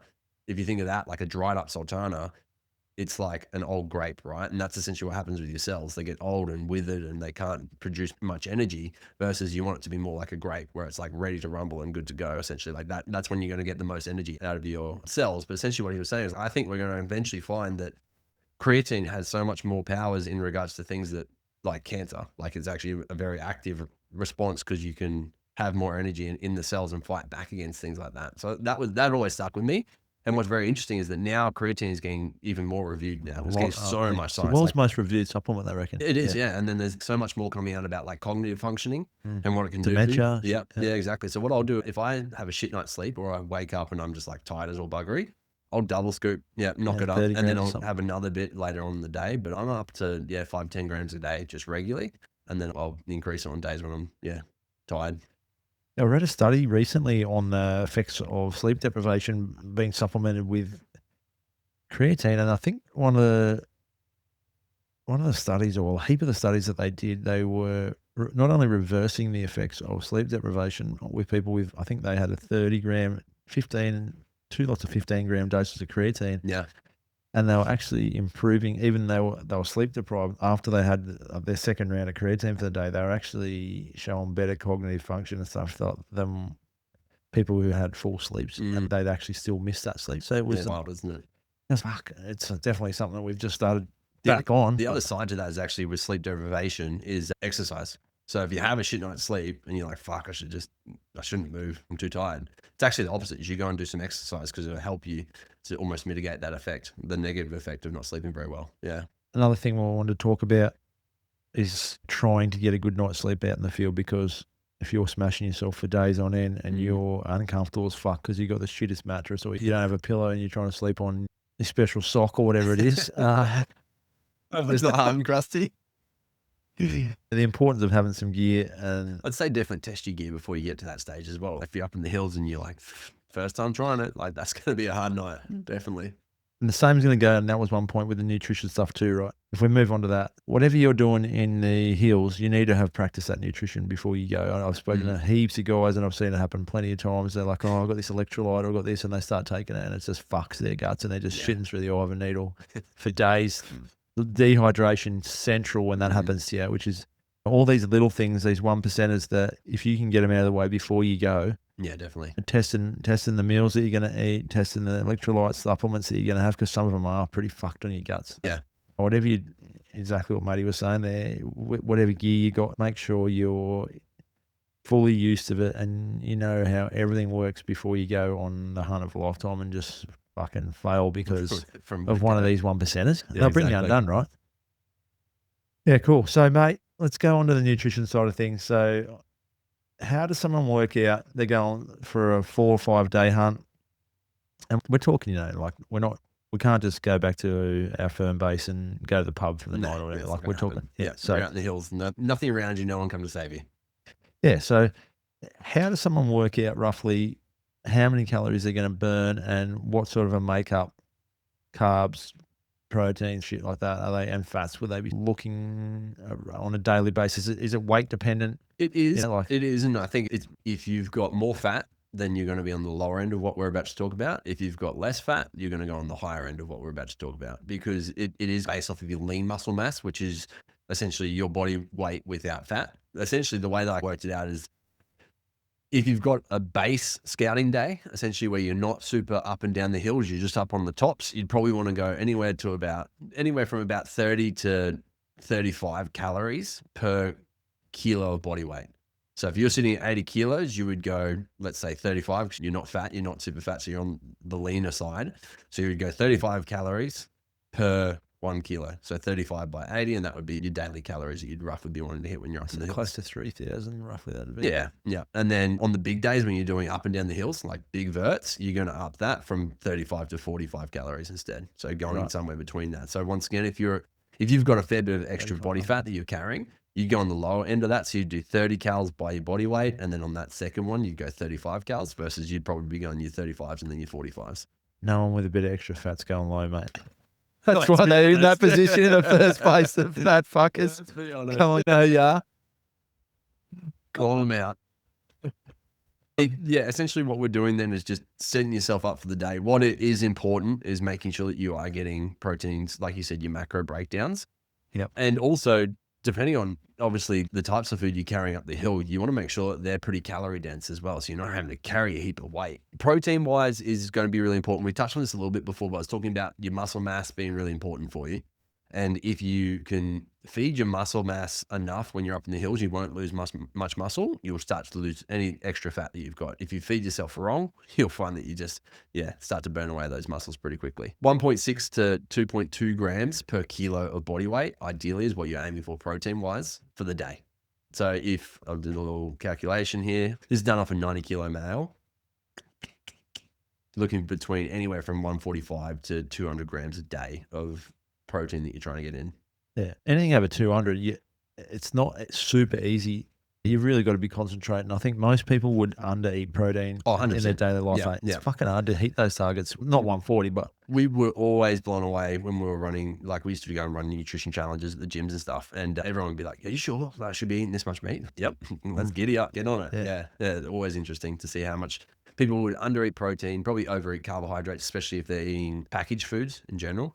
Yeah, always overeating the carbohydrates, always overeating the fats, just accidentally. Yeah.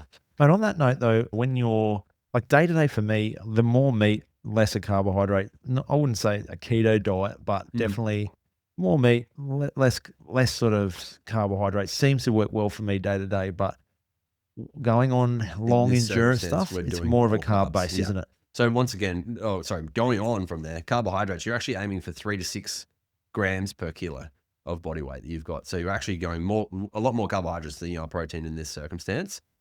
Probably aiming for 40 split. So it'd be 40 carbohydrates, 30% coming from your protein, 30% coming from your fats, roughly. Yeah. 35 maybe from protein, 25 from fats, something like that. Yeah. So carbohydrates are very important, especially when you're in this style of exercise, because you're burning glycogen constantly. So you do need to restore that in your muscles once again to make sure you're not burning them away.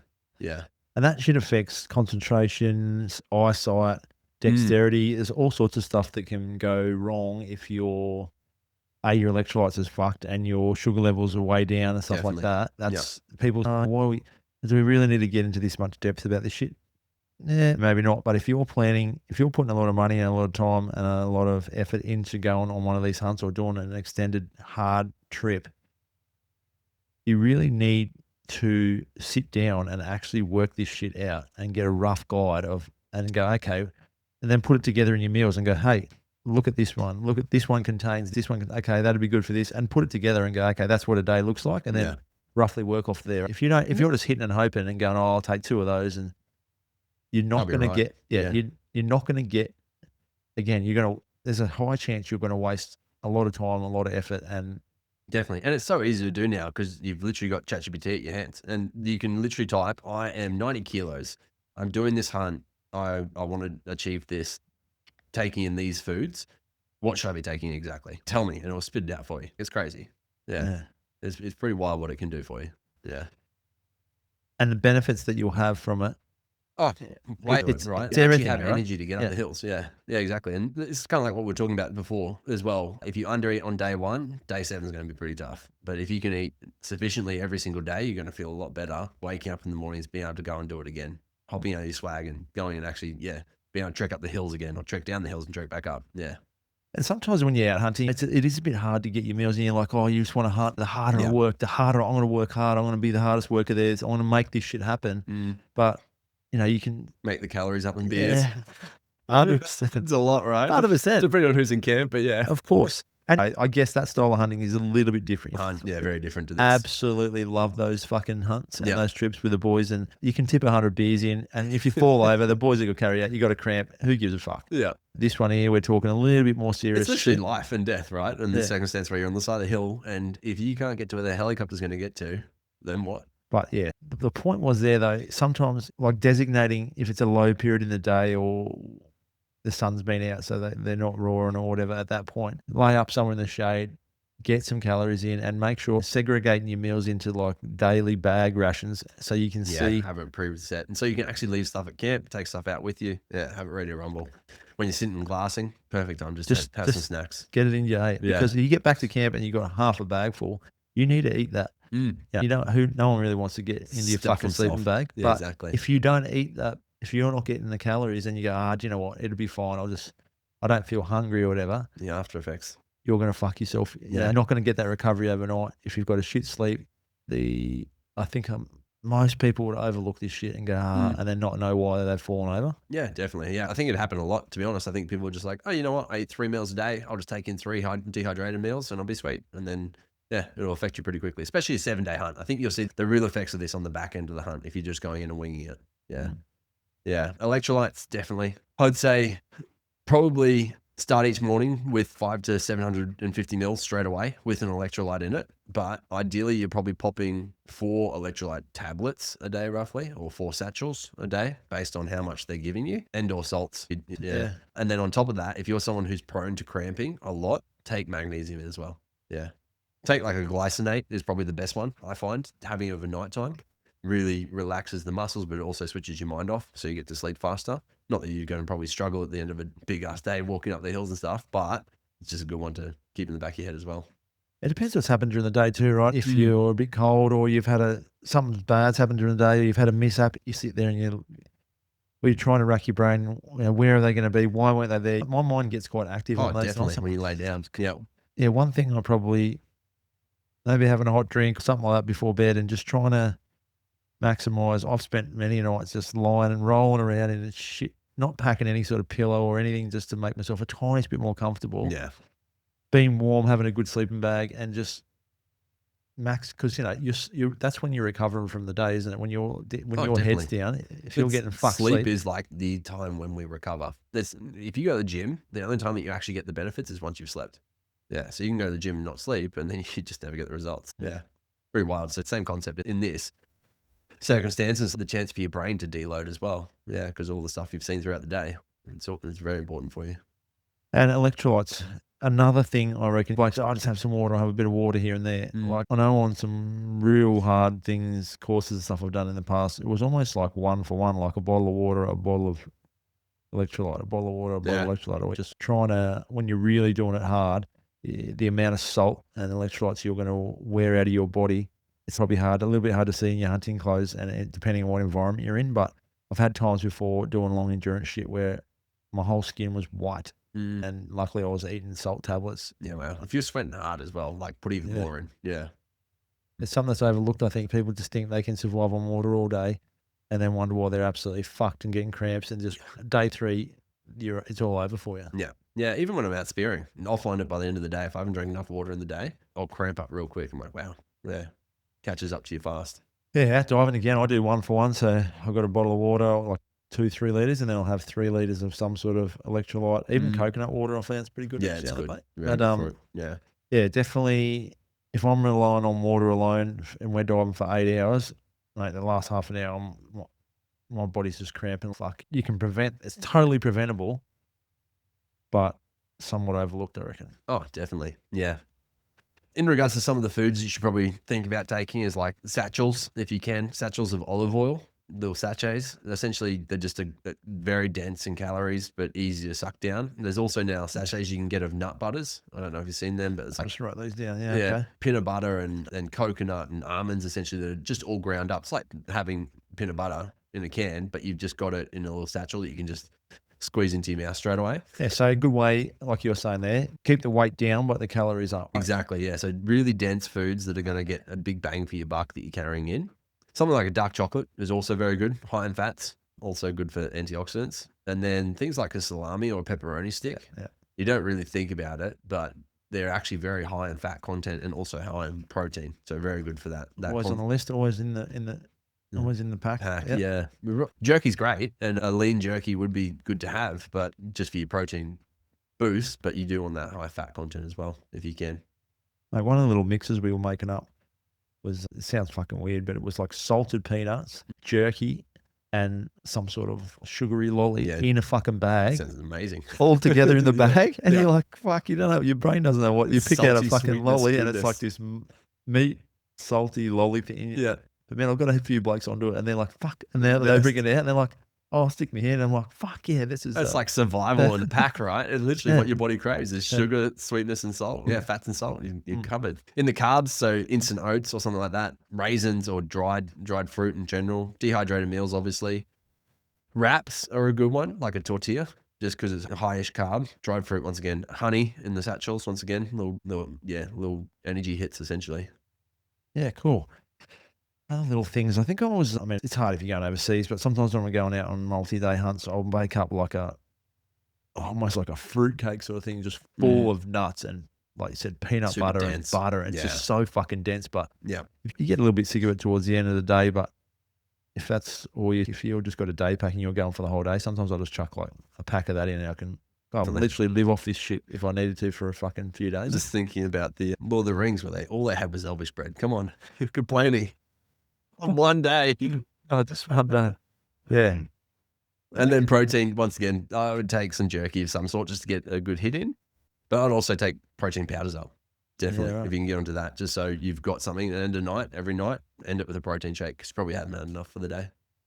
It's hard to, you're like, oh, fuck this, I just want to go to bed. But again, if you're sitting there with half your food not consumed for the day and you're wondering why you're waking up the next day absolutely fucked or just feeling like shit, there's nothing worse when you're out in a place like that.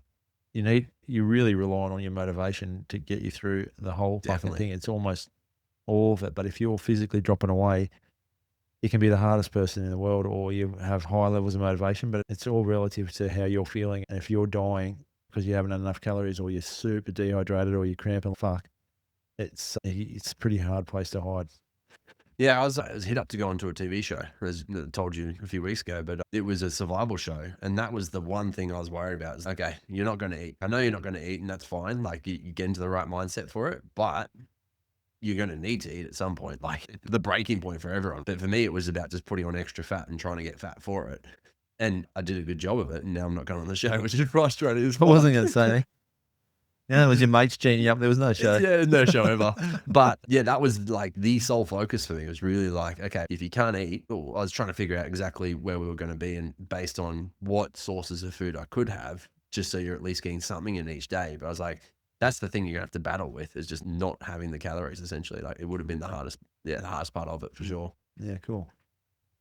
Yeah, nice, mate. I think that's fairly. I think we've done a pretty good job. Yeah, We cover great. up a lot of it.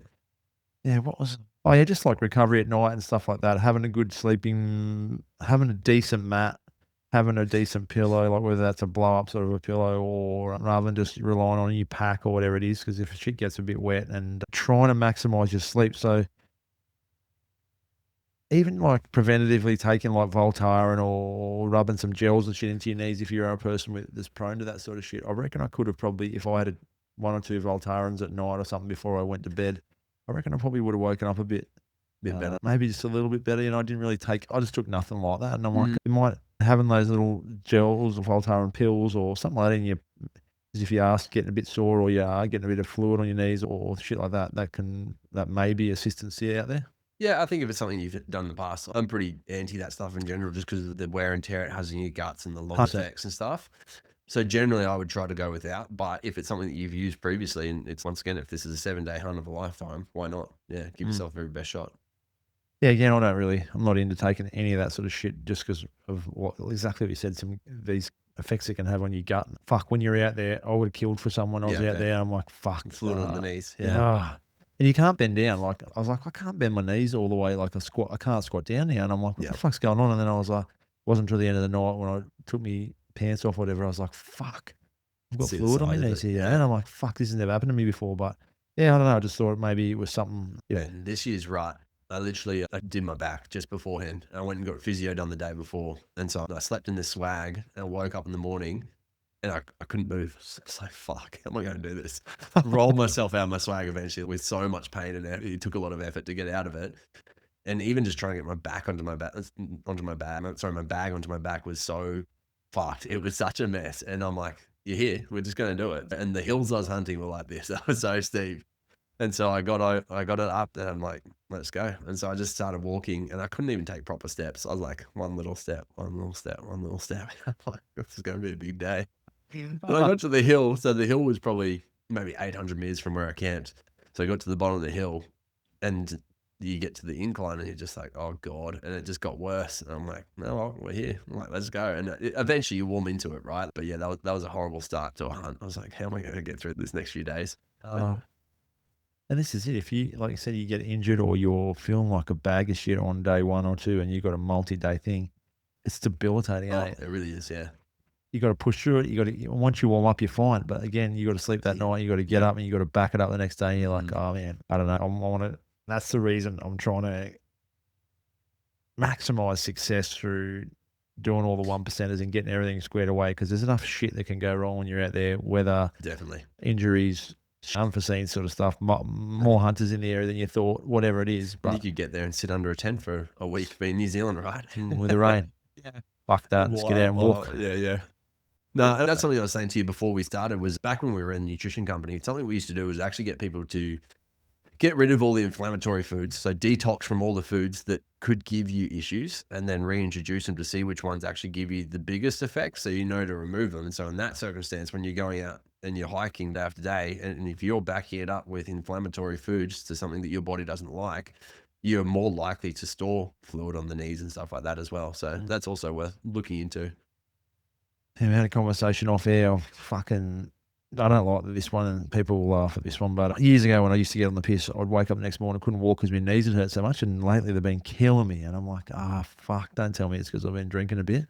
Had a week off, no beers, and they're fucking good to go. And I'm like, you're kidding me. So that's I don't know. It's not something that I don't drink heaps, but I definitely enjoy a beer as people probably have heard on the podcast and stuff like that, and catching up with the boys, I would never give that up, but it's definitely something now as I get a bit older. I'm like, fuck's sake, I reckon that is causing like a fair bit of inflammation in my body, and it just fucking kills my knees. And I'm like, man, that's just walking around. A couple of days off and it seems to be gone. So I'm like, oh. Have you done ice bath stuff before? You've got one, don't you? Yeah. I haven't really done heaps of it recently, but was doing a shitload of it. Yeah. Because I always found for knees, that's like the best thing you can do. Hop in the ice for 3 minutes every day, and they're just good. It's fucking horrendous on your feet. But doing a sauna at the moment actually as well. Yeah, looking to get back into the. There's a lot of research on the sauna stuff. When you talk about all-cause mortality and all that sort of shit, like it's almost a given now. But I definitely love the ice. Yeah, got both of them. I don't use my ice bath anymore. I really should. I'm about to sell that freezer actually. Probably shouldn't. Yeah, but I've got a pool at home, but we're about to move, and that's the hard part. Because it's like the pool has been my ice bath over winter at least. And then when we move, we don't have a pool, so it's gonna fuck me. But we don't have the space for the freezer either, so I don't know what we'll do.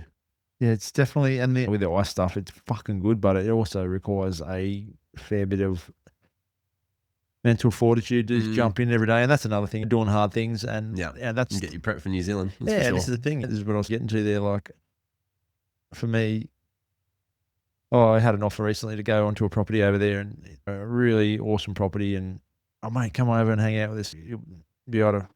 We'll guarantee you basically to put a good red down. And I was like, oh, look, I really appreciate that offer. But the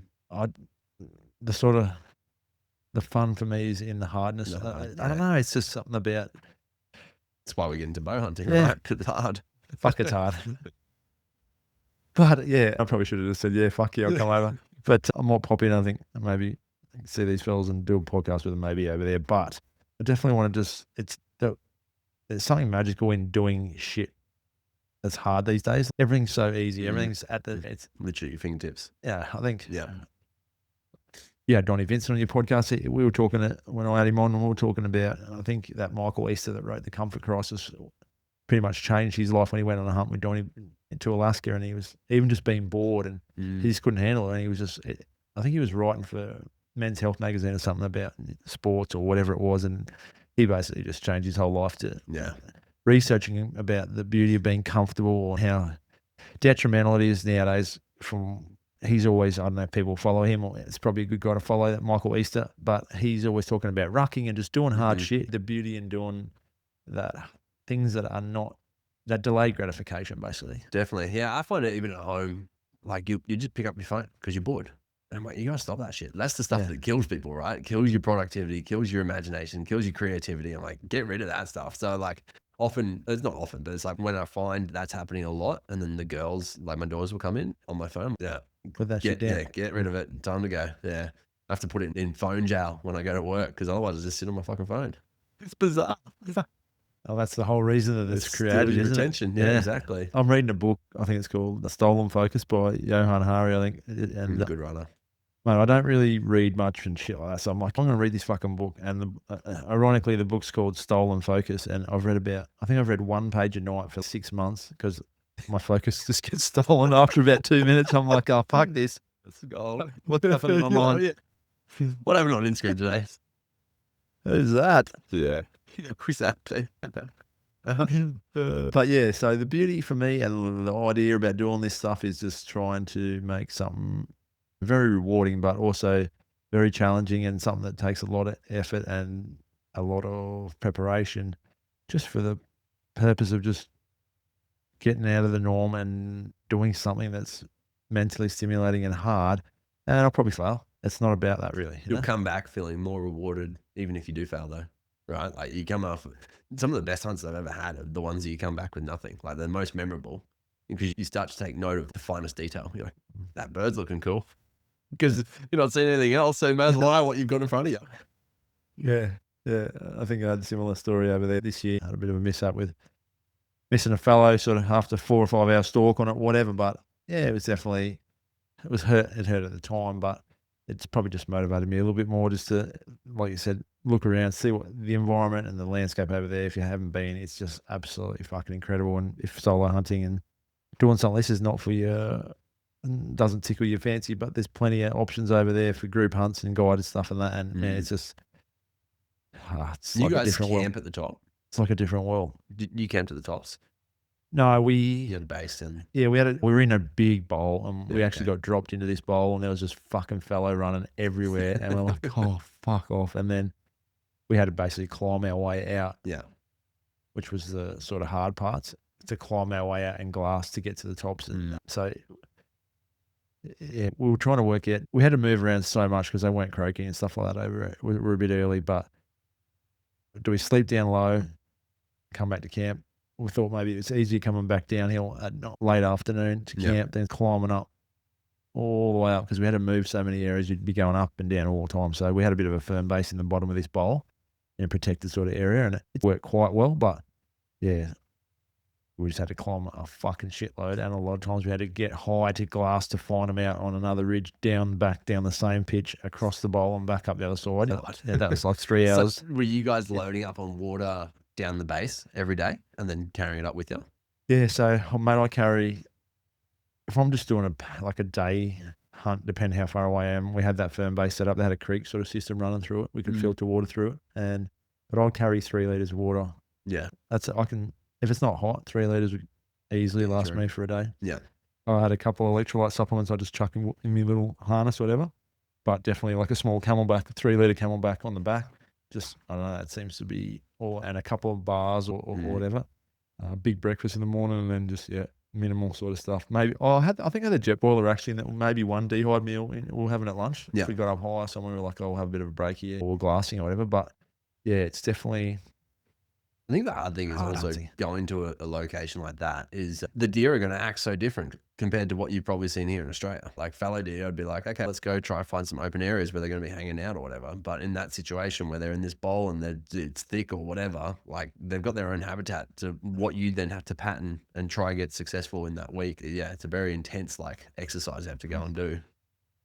it was about 4 days to work out their pattern, and I think on the last day I was like, fuck, if I'd have been here on the first day, it was like the highway. I found all the sign, and then just in the late afternoon they come out of the real thick shit into the open to come, and it was just like a highway, and I'm like, but That's why you see a lot of the Americans go in and they do that sometimes months in advance, but even just weeks in advance or in the lead up to. So they're not hunting until September 1st. So they'll go in August 20th and they'll just glass them and watch them for days on end before they can even hunt them, just so they know when it comes to hunt day, okay, this is their pattern. Let's go and attack them. Yeah. It'd be a good option, but obviously it was a pretty remote area and it was a chopper flight in and that. So we just had to do our best, and it was hard hunting, but it was rewarding. But they were a bit early for the fallow there, so they weren't really croaking much and that, so it was hard to locate them. But hopefully with the prep that I'm putting in and stuff like that, talking to a few locals over there and stuff, with a bit of lay of lands and stuff, and targeting reds this year,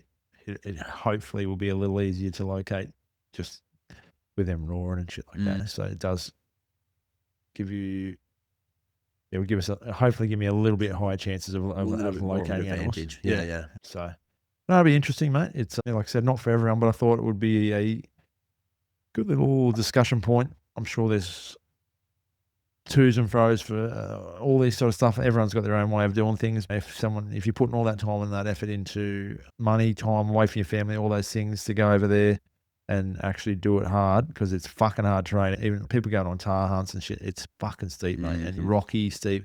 If you're underdone, you're wasting your time and your money. Yeah, 100%. Yeah, I've snowboarded in New Zealand for years on end, and it's ridiculous. The country there is just so big. Yeah, it's crazy. And the culture over there, like the more and more people I talk to, some guys have had them recently, and they're moving over there, and it's just, I think politically as well, I think they realise they fucked up with COVID sort of stuff, and it seems like they're moving away from a bit of the bullshit. I think that we're out. Yeah, it seems they're not joining the World Health Organization's fucking next plan to lockdown plan. I think they pulled out of that, which I think Australia's. Oh, we're stupid to get into it. Ridiculous. I know we've both got ideas on this, and we're trying to keep the political views a little bit out of the podcast stuff, but man, it's getting harder and harder to turn a blind eye to, isn't it? I think every time I hop on social media, it's like I've curated this algorithm that shows me all the BS. I'm like, why is not everyone seeing this? Like, surely everyone should be seeing these things that outrage me. I'm like, why is not everyone seeing that? Yeah. I'm like, how come people don't give a fuck? I'm like, no, because they're not getting this shit. They mustn't be. Yeah, exactly. They're trying to get us, mate. Oh, the hunters.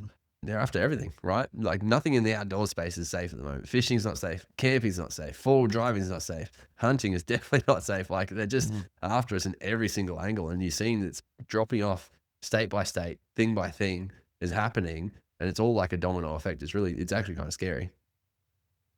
I just don't know the answer. Like we talk about this stuff, trying to band together or get together and get the fishers, get the four-wheel drivers, get everyone together. But it's just such a big wheel to try and navigate because no one gives a fuck unless it's their own hobby or their own lifestyle thing. I've talked about it heaps of times, death by 1,000 slashes. But the whole thing that's doing Australia over at the moment is the she'll be right attitude, I think. It's like, I don't know, we'll figure it out. No, it'll be good. And it's like, I don't know, like we're about to get taxed a fuckload more. Everyone's about to see, like everyone's already complaining about inflation.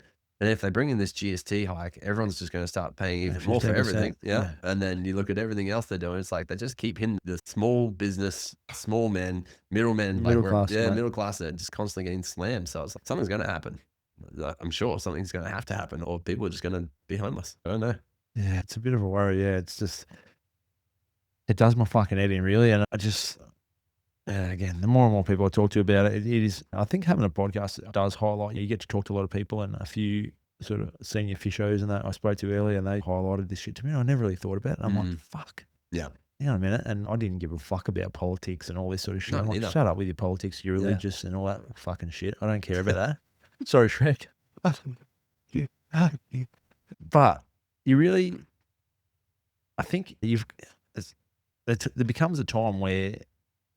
If you stand for nothing, you fall for everything. Don't you? It's just, I don't know where it's all going. Going out to the farm as a young fella, and my uncle was saying about carbon and talking about how like just the whole effect of it all and everything that they're preaching. This was 20 years ago. Is they're preaching on the wrong tree. They're talking about the wrong thing, and he's giving us an explanation around this tree and stuff. And it just kind of always stuck with me. And it was always like, Labor, blah blah blah, and all this stuff. I'm like, whatever, politics. It's just BS. But getting into hunting has really changed my whole perspective because I'm like, heck, if we don't look after the farmers, A, your hobby's fucked, but then B, the whole lifestyle of what we eat and like the best foods that we get access to in Australia, it's gone. Like then what? We're eating bug sandwiches. Like that doesn't lab grown meat and I saw something even just tonight. I think it was on Channel 9 or something. Oh, this great company, they've come up with a way of reducing the methane the fucking cow puts out and all this sort of shit. I'm like, man, are we really falling for this shit? Like, who's falling for this shit? And then the minister's going, this is a great initiative. I'm like,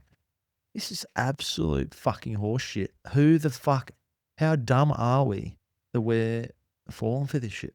I think COVID did some great things for us and woke a lot of people up. And I feel like there's more of a movement towards that. But I don't know. It's pretty scary to see. Like I was watching this guy, I can't remember his name. I watched it on Unemployable podcast. Tommy Someone is this English guy that's just gone through the absolute ringer. Essentially, it's probably too deep to get into here, but essentially never. All of the Islamic crews started moving into the city that he was living in UK. And they started off with one mosque. By the time he was 40, there was 40 mosques. But what happened is all these Islamic crews were coming in. A small subset of the Islamic crews that were in there started pretty much grooming the younger generation of these women, and then they would gang rape them. So they would get them, and it happened to, I don't know, it was 1,000 women, and there's these 240 men that were the problem. They just kept doing it, but then the government kept turning the blind eye to them because the mosque essentially said, we will keep bringing people in and giving you the votes if you can look after our people. And so that was essentially the whole thing, that he's now gone through the absolute ring. He's gone to prison 3 or 4 times now because he keeps putting up these videos and they're like, oh, you're incriminating people. Hate and he's speech like, and shit. I'm just giving you the truth. And every time he just backs it up with truth and truth. He's like good on him for doing what he's doing. But like you said, I don't know, he's fighting for a lot. He's almost lost his life multiple times for it. It's crazy. There's a podcast, Two Worlds Collide podcast. Yeah, he's good. Yeah, he's putting some good shit out. If people are Australian-based stuff. Yeah, Australian-based things and a lot of stuff that's going on with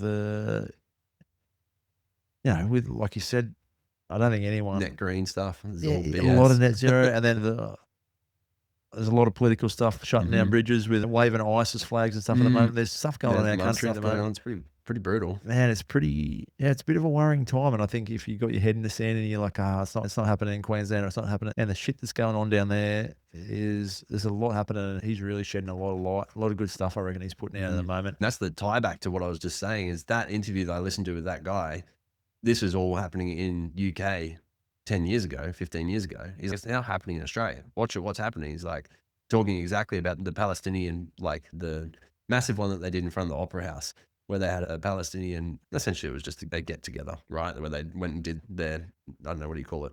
A big march, essentially. And there was some people there holding the Jewish flag, what's Israeli flag, and they got taken away by the cops. They got arrested and taken away by the cops, not the people who were doing not the Palestinians there. And I don't know, it's interesting just for that they can go and speak and do their thing, but then the Israeli can't do their thing there. Like, why is that a bad thing? Why can't they protest? And I guess it's as a circumstance. Hey, we're going to save you so you don't get fucking killed here. Maybe. I reckon that might have something to do with it. But then I think the spin-off of that is when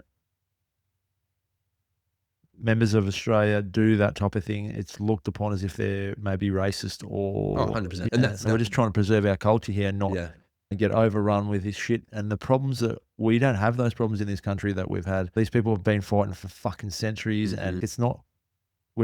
I don't feel like we need, and I'm sure I speak for a lot of people here, we don't want those problems in this fucking country. No. We fought hard to keep our country the way it was, and I've got plenty of international mixed race mates and that. Definitely.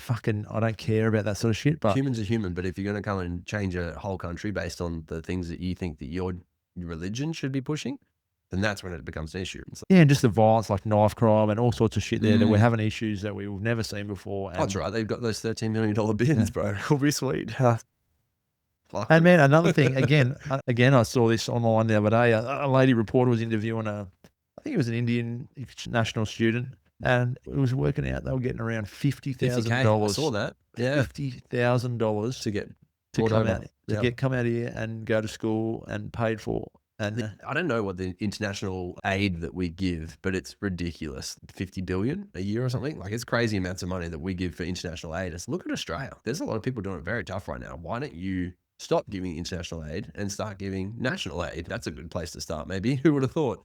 But also, I did it in ChatGPT once. I was like, okay, if we actually tax the same amount that Norway did or that Qatar did, what would our tax state be like if we were to actually put all of the same taxes that they do on their natural resources as it goes and leaves the country? What would we be able to do with our tax state?